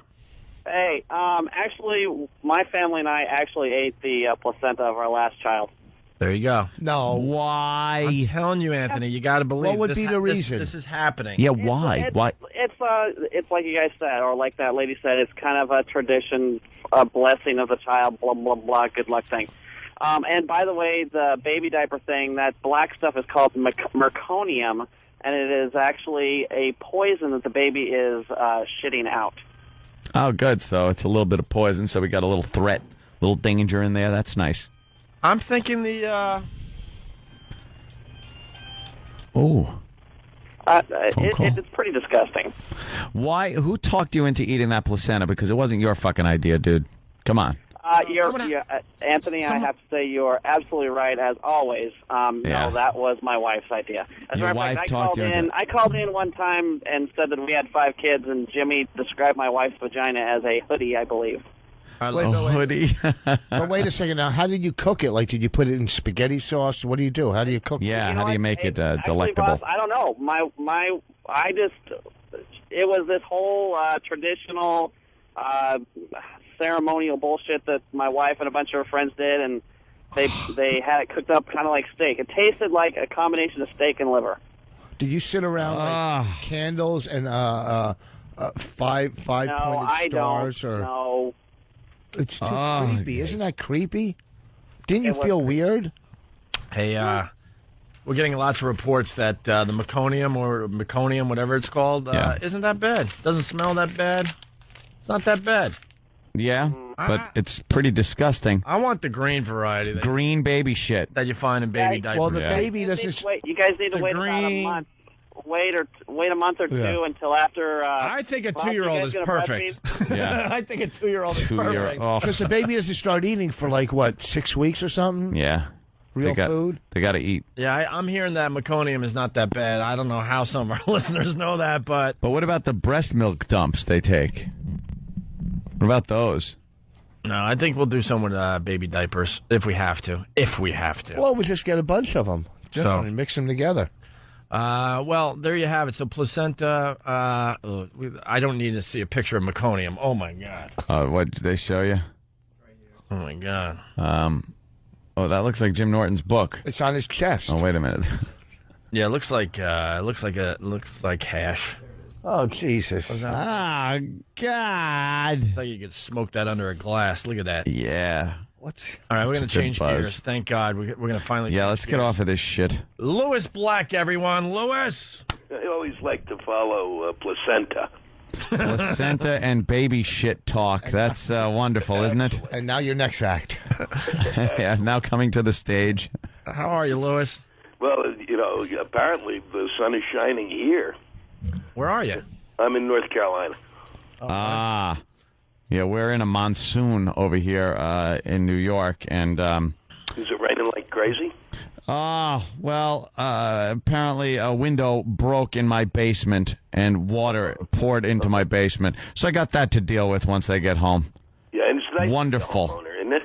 Yeah, the second you're a homeowner, you can't just call the landlord and yell at him. I couldn't anyway when I was renting because I never paid the rent. And knowing you're Mr. Fix-It. Well, I used to be. I used to be really good at that. I had the heating guy over yesterday, and he was doing just basic service that they do every year on the burner and everything. Yeah. And I asked him, I said, do you have filters for the air conditioning units for the blowers? And he goes, no, that's the air conditioning guy. He goes, you just got to go down and buy them, and you pop them in. I go, no. I don't do that anymore.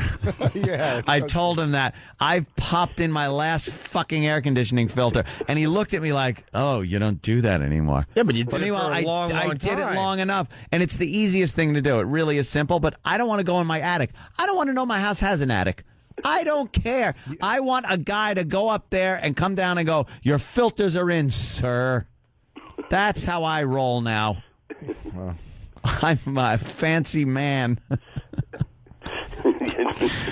Hey, Louis, what are you doing? Louis, you don't change your own filters either. Stop it. I don't know how. I can't put up a picture. Okay? Don't tell me they're studs. Don't tell me they're studs. Okay? I don't know where they are. You got to knock on the wall until something, and then... I don't do hearing tests.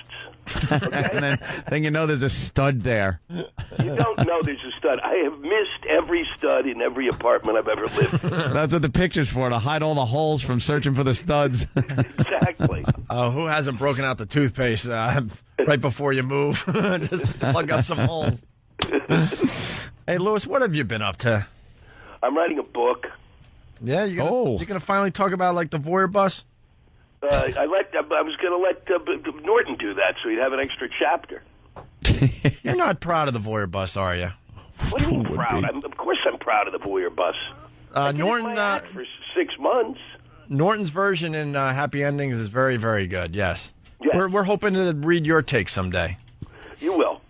You're trying to be legit, aren't you? All you guys are authors now. Yeah, what are you writing a book about? I'm writing a book that's going to pretty much end my career. It's about religion. Uh-oh. Oh, boy. Here we go. That's it. You know how well that plays. Call up the Catholic League. Oh, yeah, boy. That's, no, it's going to be, I don't know, you know. It was a real good idea to do that, wasn't it? I predict a nice, uplifting, spiritual book by Lewis about religion. It is. It's my conversion. Nothing sarcastic or cynical or nothing like that. Yeah, it's just about how I accepted Christ into my life. Right. Exactly. I've got one chapter in particular that's just, I wrote it and I've got to put it in, and that's the end of it. That's really the end of that one. What do you do? You turn on TV and go, there is no God? Is that how you come up with this crap? What? With this crap? No. What do you mean? Why are you calling his writing crap, No, Rich? the religious stuff, not his writing, the religious. Oh, you guys didn't get it. Jesus, I'm not throwing nothing out. You think Louis Black's writing is crap? Wow, No, I think Louis. he's brilliant. I want to apologize for Rich Voss, who's just bashing you, your act, your book. It would bother me, but Rich doesn't know how to read.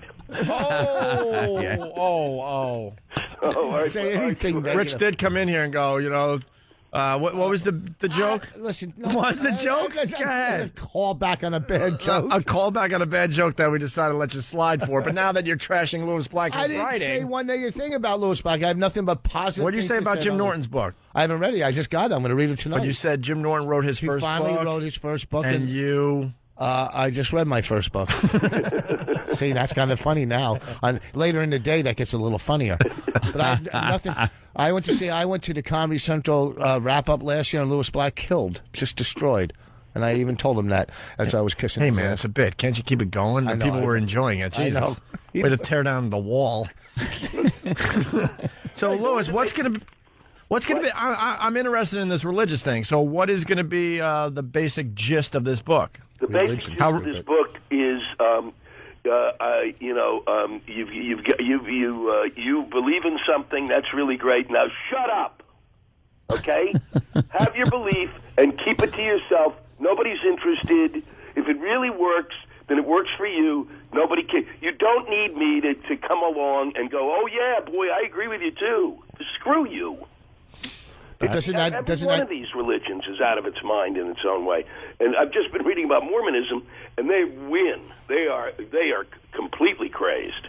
The Mormons? Yeah, they got a wacky story behind their whole religion, don't they?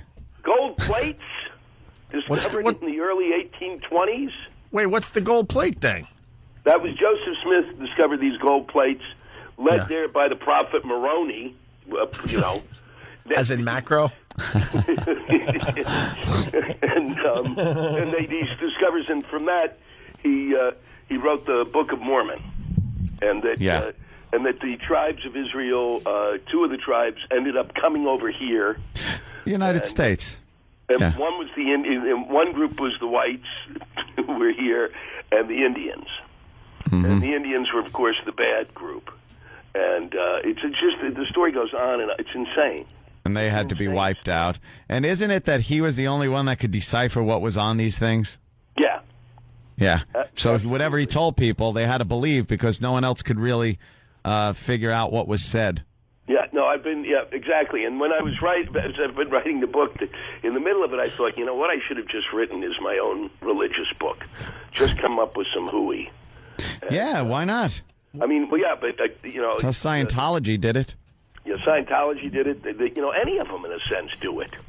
What do you do? Do you follow any religion? Are you a practicing Jew? Oh yeah, boy, yeah, that really worked for me. That's a real good one. Yeah, that's one. Really loving God there. He's a real treat. Yeah, let me just have my people suffer for thousands and thousands of years, and then they got to still, adhere to many of my rules. Yeah, you get the first guy who worships you, you tell him to bring you the kid so that you can smote him. That's great. The first guy who believes in you. Yeah, that's somebody I'm going to get up and follow. The first guy. Moses, he screws Moses. Yep. Moses devotes his life to him and makes one mistake. That's it. You're off the team. No. Yeah. No, Moses did and then we don't even so have much for him. Hell. You got Moses did all kinds of stuff, and he left him out there in the desert. Yeah, builds character. Didn't let him in. So, what religion makes the most sense there, Louis? Anything that you can cobble together. That, you know. I'm a big fan of Noah's Ark. I think that was plausible. Really? Yeah. All the animals, 2 of them, well, on a boat. Oxygen? What did he go to see Evan Almighty and convert it? Hey, man, I bought into the Catholic religion until I read the Noah story. I'm like, whoa. Wow, man, I'm 12 and I see through this one. You know what I mean? You buy into it as a kid. Right. Because the stories are kind of cool and they're just like wacky stories and stuff. And then you start getting older and for some reason you don't stop believing them. Everything made sense to me until we got to Noah, and I'm like, really? Logistically, this is impossible. And I grew up as a math whiz, and I started doing the little math problem there in my head. I'm like, wow, okay, something doesn't make sense here. Just shit alone. Yeah, right. You don't even need math to know, boy. 3,000 species of animals dumping on a boat. That's a treat. That would sink the thing, I'm thinking. Oh. I was big on Catholicism until they dropped Latin. Yeah. You know, that was great. That was mumbo jumbo at its best. You know, you just really didn't know what was going on, but I liked it a lot. I kind of liked the Latin Catholicism. Oh yeah, when you Catholicism, didn't, yeah. You know, I like I've always liked it. Being a Jew, that's the you know, because we created guilt and you guys then codified it. Yeah, we figured it out and made it really efficient. And then you came up with the confessional. That's unbelievable. Well, if you confess, then you don't have to worry about them, about your sins, and you can go to heaven. It's absolutely perfect. It's better than a shrink. Well, I can't wait to read your take on religion, and there'll be some jokes in there, right, Louis? I hope so. That's what I'm really in panic about. I'm going to get Voss to punch up. It's going to be in a comedy section, right? Oh. Yeah, absolutely. All right. I'm just making sure. I want to make sure. Hey, I want to change gears really fast here. You got hit in the head on stage at Bonnaroo. What happened? Oh yeah, God. Hey, you know, I guess a fan threw something at you while you were on stage with what? Government Mule. Yeah, Government Mule. Yeah, Wayne Haynes. The guys asked me to come up to do, you know, they were doing, they were jamming with people, and they said, well, why don't you come up? We'll do something funny. I said, well, great. It's like, you know, a dream come true. So I come on stage. They're doing a jam. I come on stage. I said, and I go, and I'm going to be on stage for literally 30 seconds. And I turn to him and I go, you guys told me to come up here and jam, but you're playing an instrumental. There's no lyrics. I said, can I get a tambourine or something? That's as far as I got. And this guy in the middle of the crowd fired a empty plastic milk jug and hit me square in the head. And then I went berserk. Yeah, the video is hilarious. It's up on our website. The audio sucks, or we'd play for everybody. But I'm watching you on stage after you got hit in the head. Your arms are just crossed, and you're giving the audience talking to. You are a mad person. How do you piss off the most peaceful audience on the planet at Bonnaroo? They're all high and on drugs. They don't even have the energy to throw something that far. They're so wasted.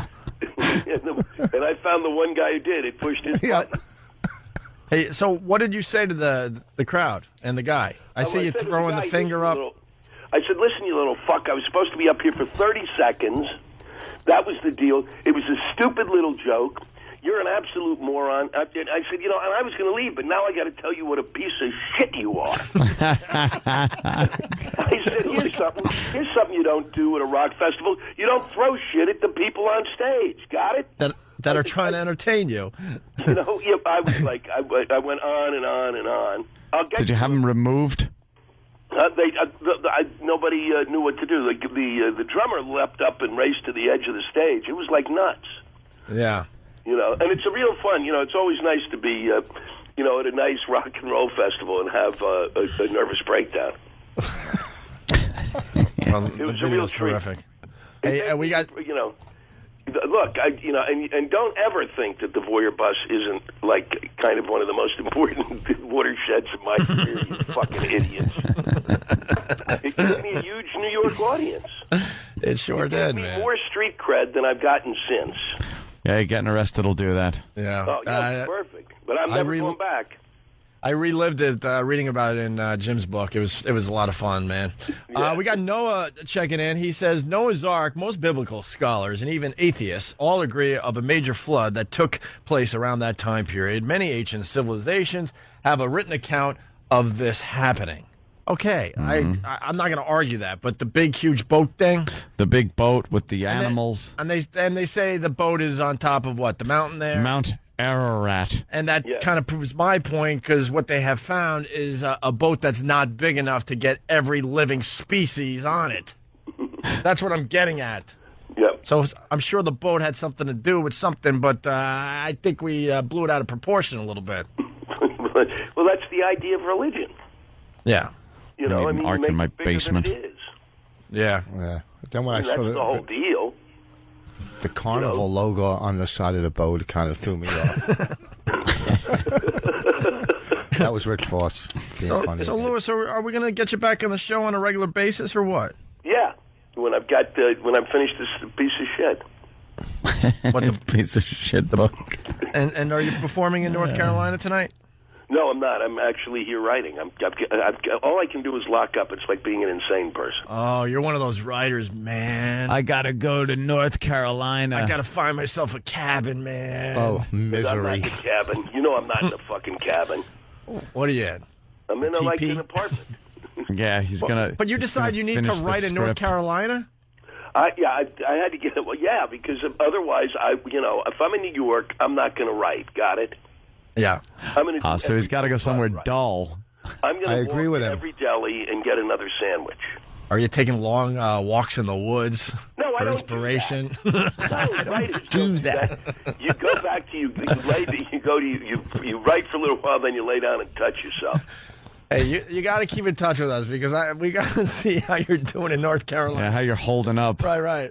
And then and I'm going to see you guys in I think August. Yep. What happened? The tour. Yeah. Oh, nice. I forgot that you were on the tour, Louis. Of course. Because we're in the middle of it. Which date you performing at? The one in Jersey. Oh, he's at PNC. Let me tell you what happened yesterday as far as tickets go. We have a $10 ticket that went on sale yesterday. PNC sold about 1,500 $10 lawn seats last night. Nice. Wow. 1,500. We broke a record last year, and I think this year we even break that record. There's going to be at least 10,000 lunatics at this show, Louis. Oh, it should be nuts. They're so much fun. And they've been great. I just talked to the tour manager who I know. Oh, cool. Yeah, and they've been great, man. Yeah. They've been great. They sit there and listen to the comedy, and they're just an unbelievable audience. So. I had so much fun. I broke my elbow at the last show. Yeah, you got attacked. Well, we were singing "Happy Birthday" to Rich. We brought a cake out, and the guy meaning Rich Voss, he kind of picked up the cake to bring it backstage because he wanted to share it with his friends, and I decided to push his face in it, that hack thing, obviously. And then Bob Kelly kind of went way too far and made sure with both hands he shoved the cake completely in Voss's face. Voss goes falling down and kind of like fractures his elbow or something. And out of all the guys on stage, those 10 comics, my pregnant wife is the only one that helped me get up. Yeah, Bonnie's like 9.5 months pregnant, and she had to help Voss up as we all just pointed and laughed hysterically. Yeah, it's a close fraternity, comics. Yeah. They're a real good group. I thought I was telling Louis something where he'd be really shocked, but I'm like, oh, yeah. I'm talking to another comic, and he's sitting there like, well, of course, that's what you got to do. I would have helped you up, Rich. Thank you, Louis. Hey, Louis, I saw... If the money was right. Louis, I saw Sicko last night. What do you think? How is it? You didn't see it yet? No. I liked it. I liked it a lot. Well, it's he's good, but half of it's true, and then he goes nuts most of the time. Did he go nuts? Dude, he makes a good movie. He makes a good quote documentary. Well, yeah. It's not really a documentary as much as it is his point of view, and then he's messing with some of the facts himself. Yeah, but he doesn't need. You know what's stupid about it? He doesn't need to mess with the facts. The facts are unbelievable. You think? You know, why mess with the facts? You know, It's kinda- why do you need to gild the lily? And there's something. There's the writer coming out and me. Listen to you, gild the lily. That's right. Jesus. And but you don't need to push it. It's we literally we're like 37th in taking care of ourselves. Chimps take care of themselves better. Yeah, he pointed out in the movie that we were just ahead of what was the country, and I was like, "What? Are you kidding me?" Yeah, but that's on the whole. You know, you got some cash. You can be able to get some good medical care. What difference? That's ridiculous. No, it gives the doctors incentives also to do good work, because if you're good, then you're going to get more work than you will if you're a crappy, quacky doctor. But in these other countries like Canada, anyone's a doctor because there's no incentive. You're right, cash. If you got cash, you get a good lawyer. You know, Anthony, there are people flying out of the country to go to other countries to have surgeries done, simple surgeries. But where do the rich people fly to when they need surgery done? Well, the United States. Rich. At some point, it's fuck ridiculous. the rich. I love how we all make believe we're not living in the country of me. Yeah, isn't it really? Doesn't it come down to whatever's important for you, Louis? No. Do you care that much about the country and its people, so that after you're gone, this whole thing goes on? Do you give a shit about Social Security, and if in 50 years there's not going to be any when you're fucking dust somewhere? I'm for me. Why? Why do you care? I don't know. Let them fucking deal with it. Why would I know? It's a genetic thing. Let them deal with it. I deal with me. I deal with the dates that are between the fucking time that's on my tombstone. That's what I deal with. Anything before or after that is go fuck yourself.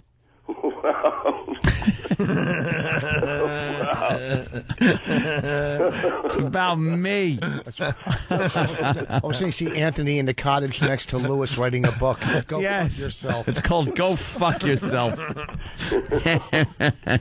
I don't care if some guy's got a broken arm and he's got to go to some Canadian fucking doctor to get it fixed. I'm pulling out cold, hard cash and saying, hey, Doc, fix me. Look, here's the thing. I got two. First off, the President of the United States shouldn't be telling people that, what do you mean you can't get health care? You can go to an emergency room, okay? Mm-hmm. That takes a raging asshole. Even if you have that thought, keep it to yourself, okay? The other is, I've got two insurance companies, AFTRA and SAG, right? Uh-huh. And I have spent 3 years trying to get one of them to pay a bill. And I got two insurance companies. Yeah, AFTRA is a real treat. We deal with them. They're tremendous. You send them boatloads of money, and I don't know what they do for you. Well, what they do is they just go, if you want to get that prescription drug again at the same price, you're going to have to send in a mailer. No, I'm not sending in a mailer. I'm walking to the CVS, prick. That's why it's on the corner. I think most people listening to this realize there's a major problem with the health system in this country, but no one has an answer. And the drug companies are so powerful. How are we ever going to get anything changed? Who knows? We even asked Michael Moore because he made the movie Sicko, and he's like, yeah, I don't have the answer either. No one has the answer. Well, one of the things you could do is electroshock the Senate in the Congress.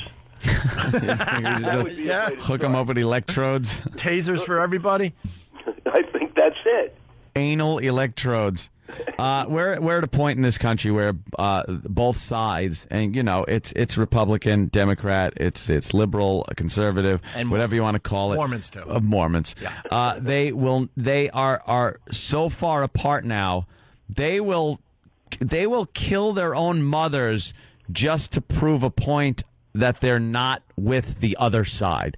Yeah. Like, I've never seen the country so divided as far as how these idiots deal with stuff. They're not passing things that are good for the country because they don't want to at any point have a campaign ad bite them in the ass and say, he agreed with Republicans on this, gun control or this issue or that. So nothing gets done. We go for years with nothing getting done. Yeah, these guys used to get shit-faced together. I don't know when that stopped. Yeah, and then that stopped. And that got some things done because... Yeah, because you became drink buddies and a then you go, little you bit. know something? Drinking Yeah, buddies. let's sign this. All right. Fuck it. All right, we'll give you this one. What the fuck? Now it's what kind of fucking, we'll appoint this one and that one. Get the nice woman Speaker of the House in there that can't even hit the gavel right. No, She's all limp-wristy on the gavel. You're absolutely right. I don't remember ever at any time, even Nixon, where these people were down each other's throats the way they are. And it's worthless to us. It's like Nothing got done. The only thing I've seen get done is I've seen George W. pull out a pen to sign a couple of vetoes. That's like he doesn't sit there and sign anything that's actually doing anything. Of relevance. Yeah. Hey, Lewis, I was reading today that people would pick none of the above as far as the Republican candidates go, more than actually picking a candidate. Well, there's a good group, that group of candidates. None of the above. John McCain's campaign is in deep trouble. No, the law and order guy. The law and order guy is just a complete joke. He's going to win. You're not going to elect a TV guy again. Law and order guy. You're not going to elect law and What's his order name, guy. Fred? He looks a bit old. What? Fred Thompson. Trophy wife, which doesn't help. Yeah, Fred Thompson. McCain's in trouble. Where's the quote? Giuliani, once the rest of the country hears him, he's dead. Giuliani also, the Republicans aren't going to really back him because they just see him holding a bloody hanger in his hand. He's the abortion mayor. Wow. Exactly. Wow. They don't go for any kind of guff when it comes to that abortion issue. Wow. That and the queers, he's done. Exactly. Hey, Lewis. Yeah. Who would be the president if we voted today? This country. Who would win it today? Yep. Wow. John Edwards. Oh no. It exhausts me to think about it. It is raining. I don't think New York would have a good turnout. I'd vote today, literally or figuratively? Today, like if we had to elect a president today, who would get our nomination? Wow. Who would get our nomination? Really? I would vote for a Law and Order guy. Law and Order guy. I'd vote for him for president. Reagan did a good job, and he was an actor. What do you think? What do you think, Ronald Reagan? I loved Ronald Reagan. He knew how to speak to America. He's Tubby. This is not Ronald Reagan. This is Mr. Tubby. But he's an actor, so he's got to be. At least he can play the part of the president. I just want someone that plays the part well, reads his lines, can like find his marks on the stage of the Oval Office. I want an actor in there that makes me feel comfortable. Yeah, if we're gonna get fucked, we at least want a personality. Yeah. What about Bloomberg? Bloomberg doesn't know what he is. He tries to hide behind different parties. He changes parties to try to make people think he's what he's not. And that whole thing with paying money to come into New York was a great plan. Not coming to New York. You're already in New York, and now you want to go further south. You have to pay a toll. No, you would have been able to come in on like the Triborough Bridge and drive down into Manhattan. Right. That would have been okay. But in order to enter below like forgot wherever it was, 60th. Yeah, somewhere 80th. I don't know. A Jew doesn't have a shot. Yeah, and a Jew doesn't have a shot. Doesn't have a shot. No. Bloomberg. No way. I say, if I was advising him, I'd say that as long as he's changing parties, is convert to another religion. Change his name. Get out of that. Cut off the horns. I'm telling you. Cut off. Bloomberg is because he's, after dealing with this guy for so, with Bush, to have somebody who's not even there. Yeah, but when he talks, he's perfect. When he talks, I don't hear him. You disappointed everyone. You didn't really pick a I don't candidate. know. I'm who wants any of them? You want Hillary. Let's just get this out in the open. You want I Hillary. have talked on the show about what it, but no. Yeah. Yes, he doesn't. We see right through your lies. We see through your lies. No, God. What about Obama? What about the Obama? Obama girl is huge on the internet. What do you got? Look, if they're not going to do Jews, they're not ready for blacks either. Yeah, I don't know. If you talk to the white supremacists, the Jew is behind the black on the chain of command. Number one enemy is the Jew. It's the Jew. It's number one. Number one enemy is the Jew because they're like the devil. one?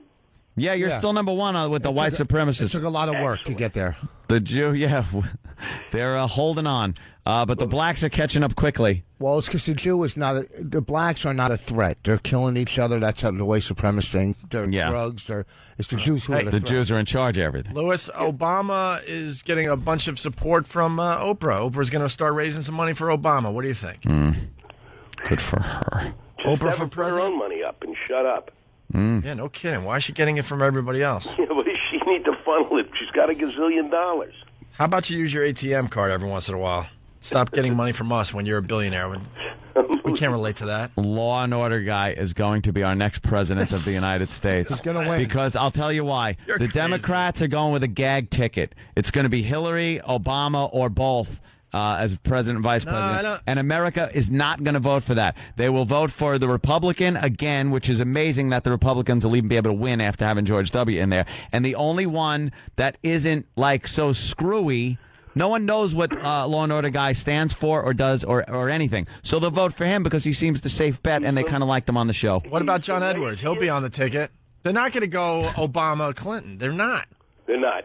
And Edwards will be in that. Guy was the laziest congressman in history. That'll come out. He barely voted for anything. Yeah, see. I think they'll divide the party, the Democrats, if they go with like an Edwards. I think Obama will still try to run.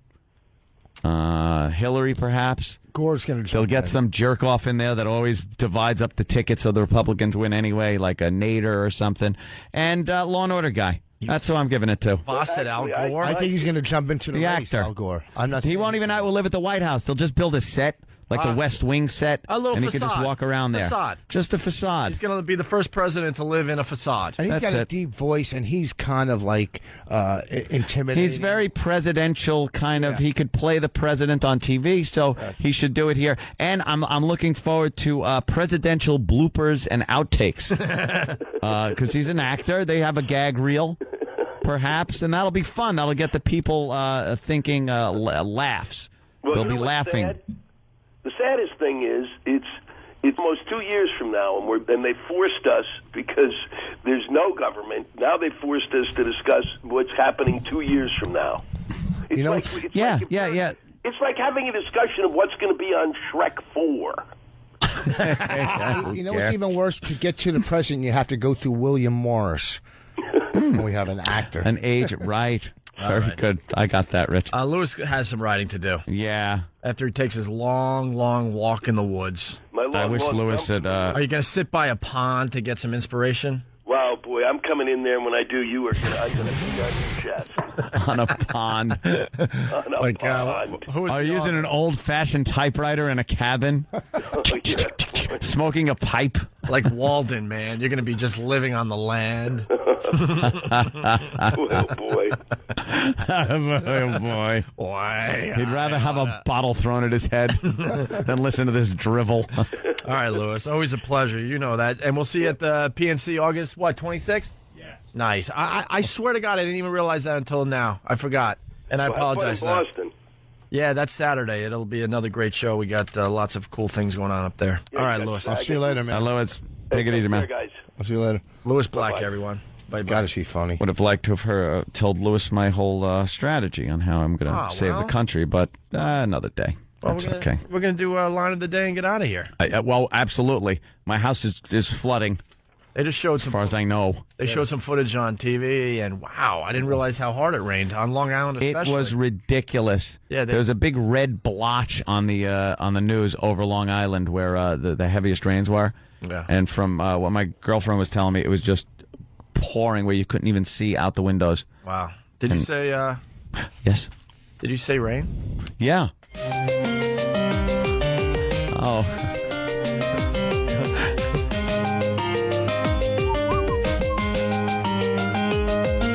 Chocolate rain. Chocolate rain. Some stay dry and others feel the pain. Chocolate rain. Chocolate rain. A baby born will die before the sin. Chocolate rain. The school books say it can't be here again. Chocolate rain. Rain. The prisons make you wonder where it went. Chocolate rain. This will get stuck in your head. What is I guarantee it. It doesn't matter. Just, and know what's weird? Fan, do it.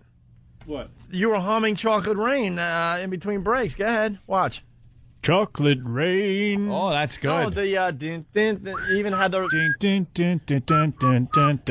chocolate rain. Brush your teeth with Listerine. Chocolate rain. Rich, what do you got today? what do I got? Are a bunch of chocolate rain. Voss, you got a homework assignment, by the way. What's next time we see you? Well, no, we're going to see you Saturday. But I mean, next time we see you on the radio, you're going to be a dad, which is very cool. Congratulations on all that. But make sure you save the placenta for Pat Duffy. All right. I'll see. I'm serious because you could bring that home. All right, I'm going to tell the placenta this Friday. Stand Up New York in New York City Friday night, and July 29th, Marissa's Trumbull, Connecticut. Hey, I'm getting a report that the show's not on the 26th; it's on the 25th. Did we mess up the PNC date? Oh, boy. Whatever that Saturday is. All the shows are on Saturday. Deal with it. Yeah. All right. Build a tent and say the well is dry. Chocolate rain. Here's a runner-up. Sucks. Line of the day. Chocolate rain. What was that about? And then they're going to go, I curse them, I do. I don't get what the song was about. The over influx. Maybe it's a song about the bit we are thinking of doing. Oh, the one we wanted to do? Yeah, that would fit. Chocolate Rain Super Soaker. Yeah. Well, it was the diarrhea Super Soaker. Yeah. But we realized if we're going to do Duty Wars, that was a bit hack. Yeah. I think Pat Duffy put us in a really good place today. I really do. Yep, feeling confident. I'm feeling very confident, so... there you go. Zoom the camera out and see the light. Chocolate rain. Forecast to be falling yesterday. Chocolate rain. Right. Here's another runner-up line of the day. You got a lot of guys. This was a different guy. But... Does Bonnie ask you that? What's that? How many guys have you been with? Hey, got a little runner-up for that. I like that a lot. Anything else, Rich? I got nothing. You ready for Mansfield Saturday? I can't wait. I love these shows. Absolutely. And military ID, if you got a military ID, you're going in, you get in free this Saturday in Mansfield for the O&A Traveling Virus Comedy Show. Oh, that's cool. All the info's on Virus Tour, one word, on MySpace. Another runner-up line of the day. Bloomberg. No way. I say, if I was advising him, I'd say that, as long as he's changing parties, is convert to another religion. Religion, change his name. Get out of that. Cut off the horns. I'm telling you. Cut off Bloomberg because he's... Ooh. Rich. A little self-deprecating joke there. Yeah. Only in the past is what they say. Chocolate rain. Oh, it's getting stuck in your head. Oh, yeah, it is. Eat that Chocolate Rain I want a song. full report tomorrow from everyone. I think it's going to hit me in the morning. Yeah, when you wake the bathroom at like 4:30. Chocolate rain. Oh, we have a new version of My Dick's All Shitty. Remind me tomorrow. A better version, supposedly, but we're running out of show here today. Yeah. Are we ready? Here comes line of the day.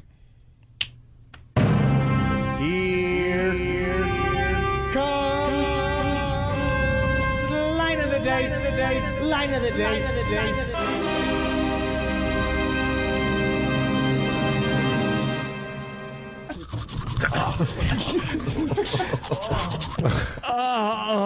Yes. That's all it is. Brushing sounds and moaning. Wonderful. That's good.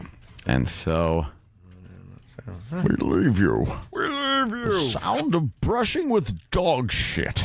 No. We leave you with chocolate rain. No. As we get stuck in your head, chocolate rain. You'll be humming this later today, chocolate rain. I gotta go. I really do have to. All right. Ant's gotta house go. is sinking. Thank you, guys. It was fun. And we leave you with this. So it's stuck in your head.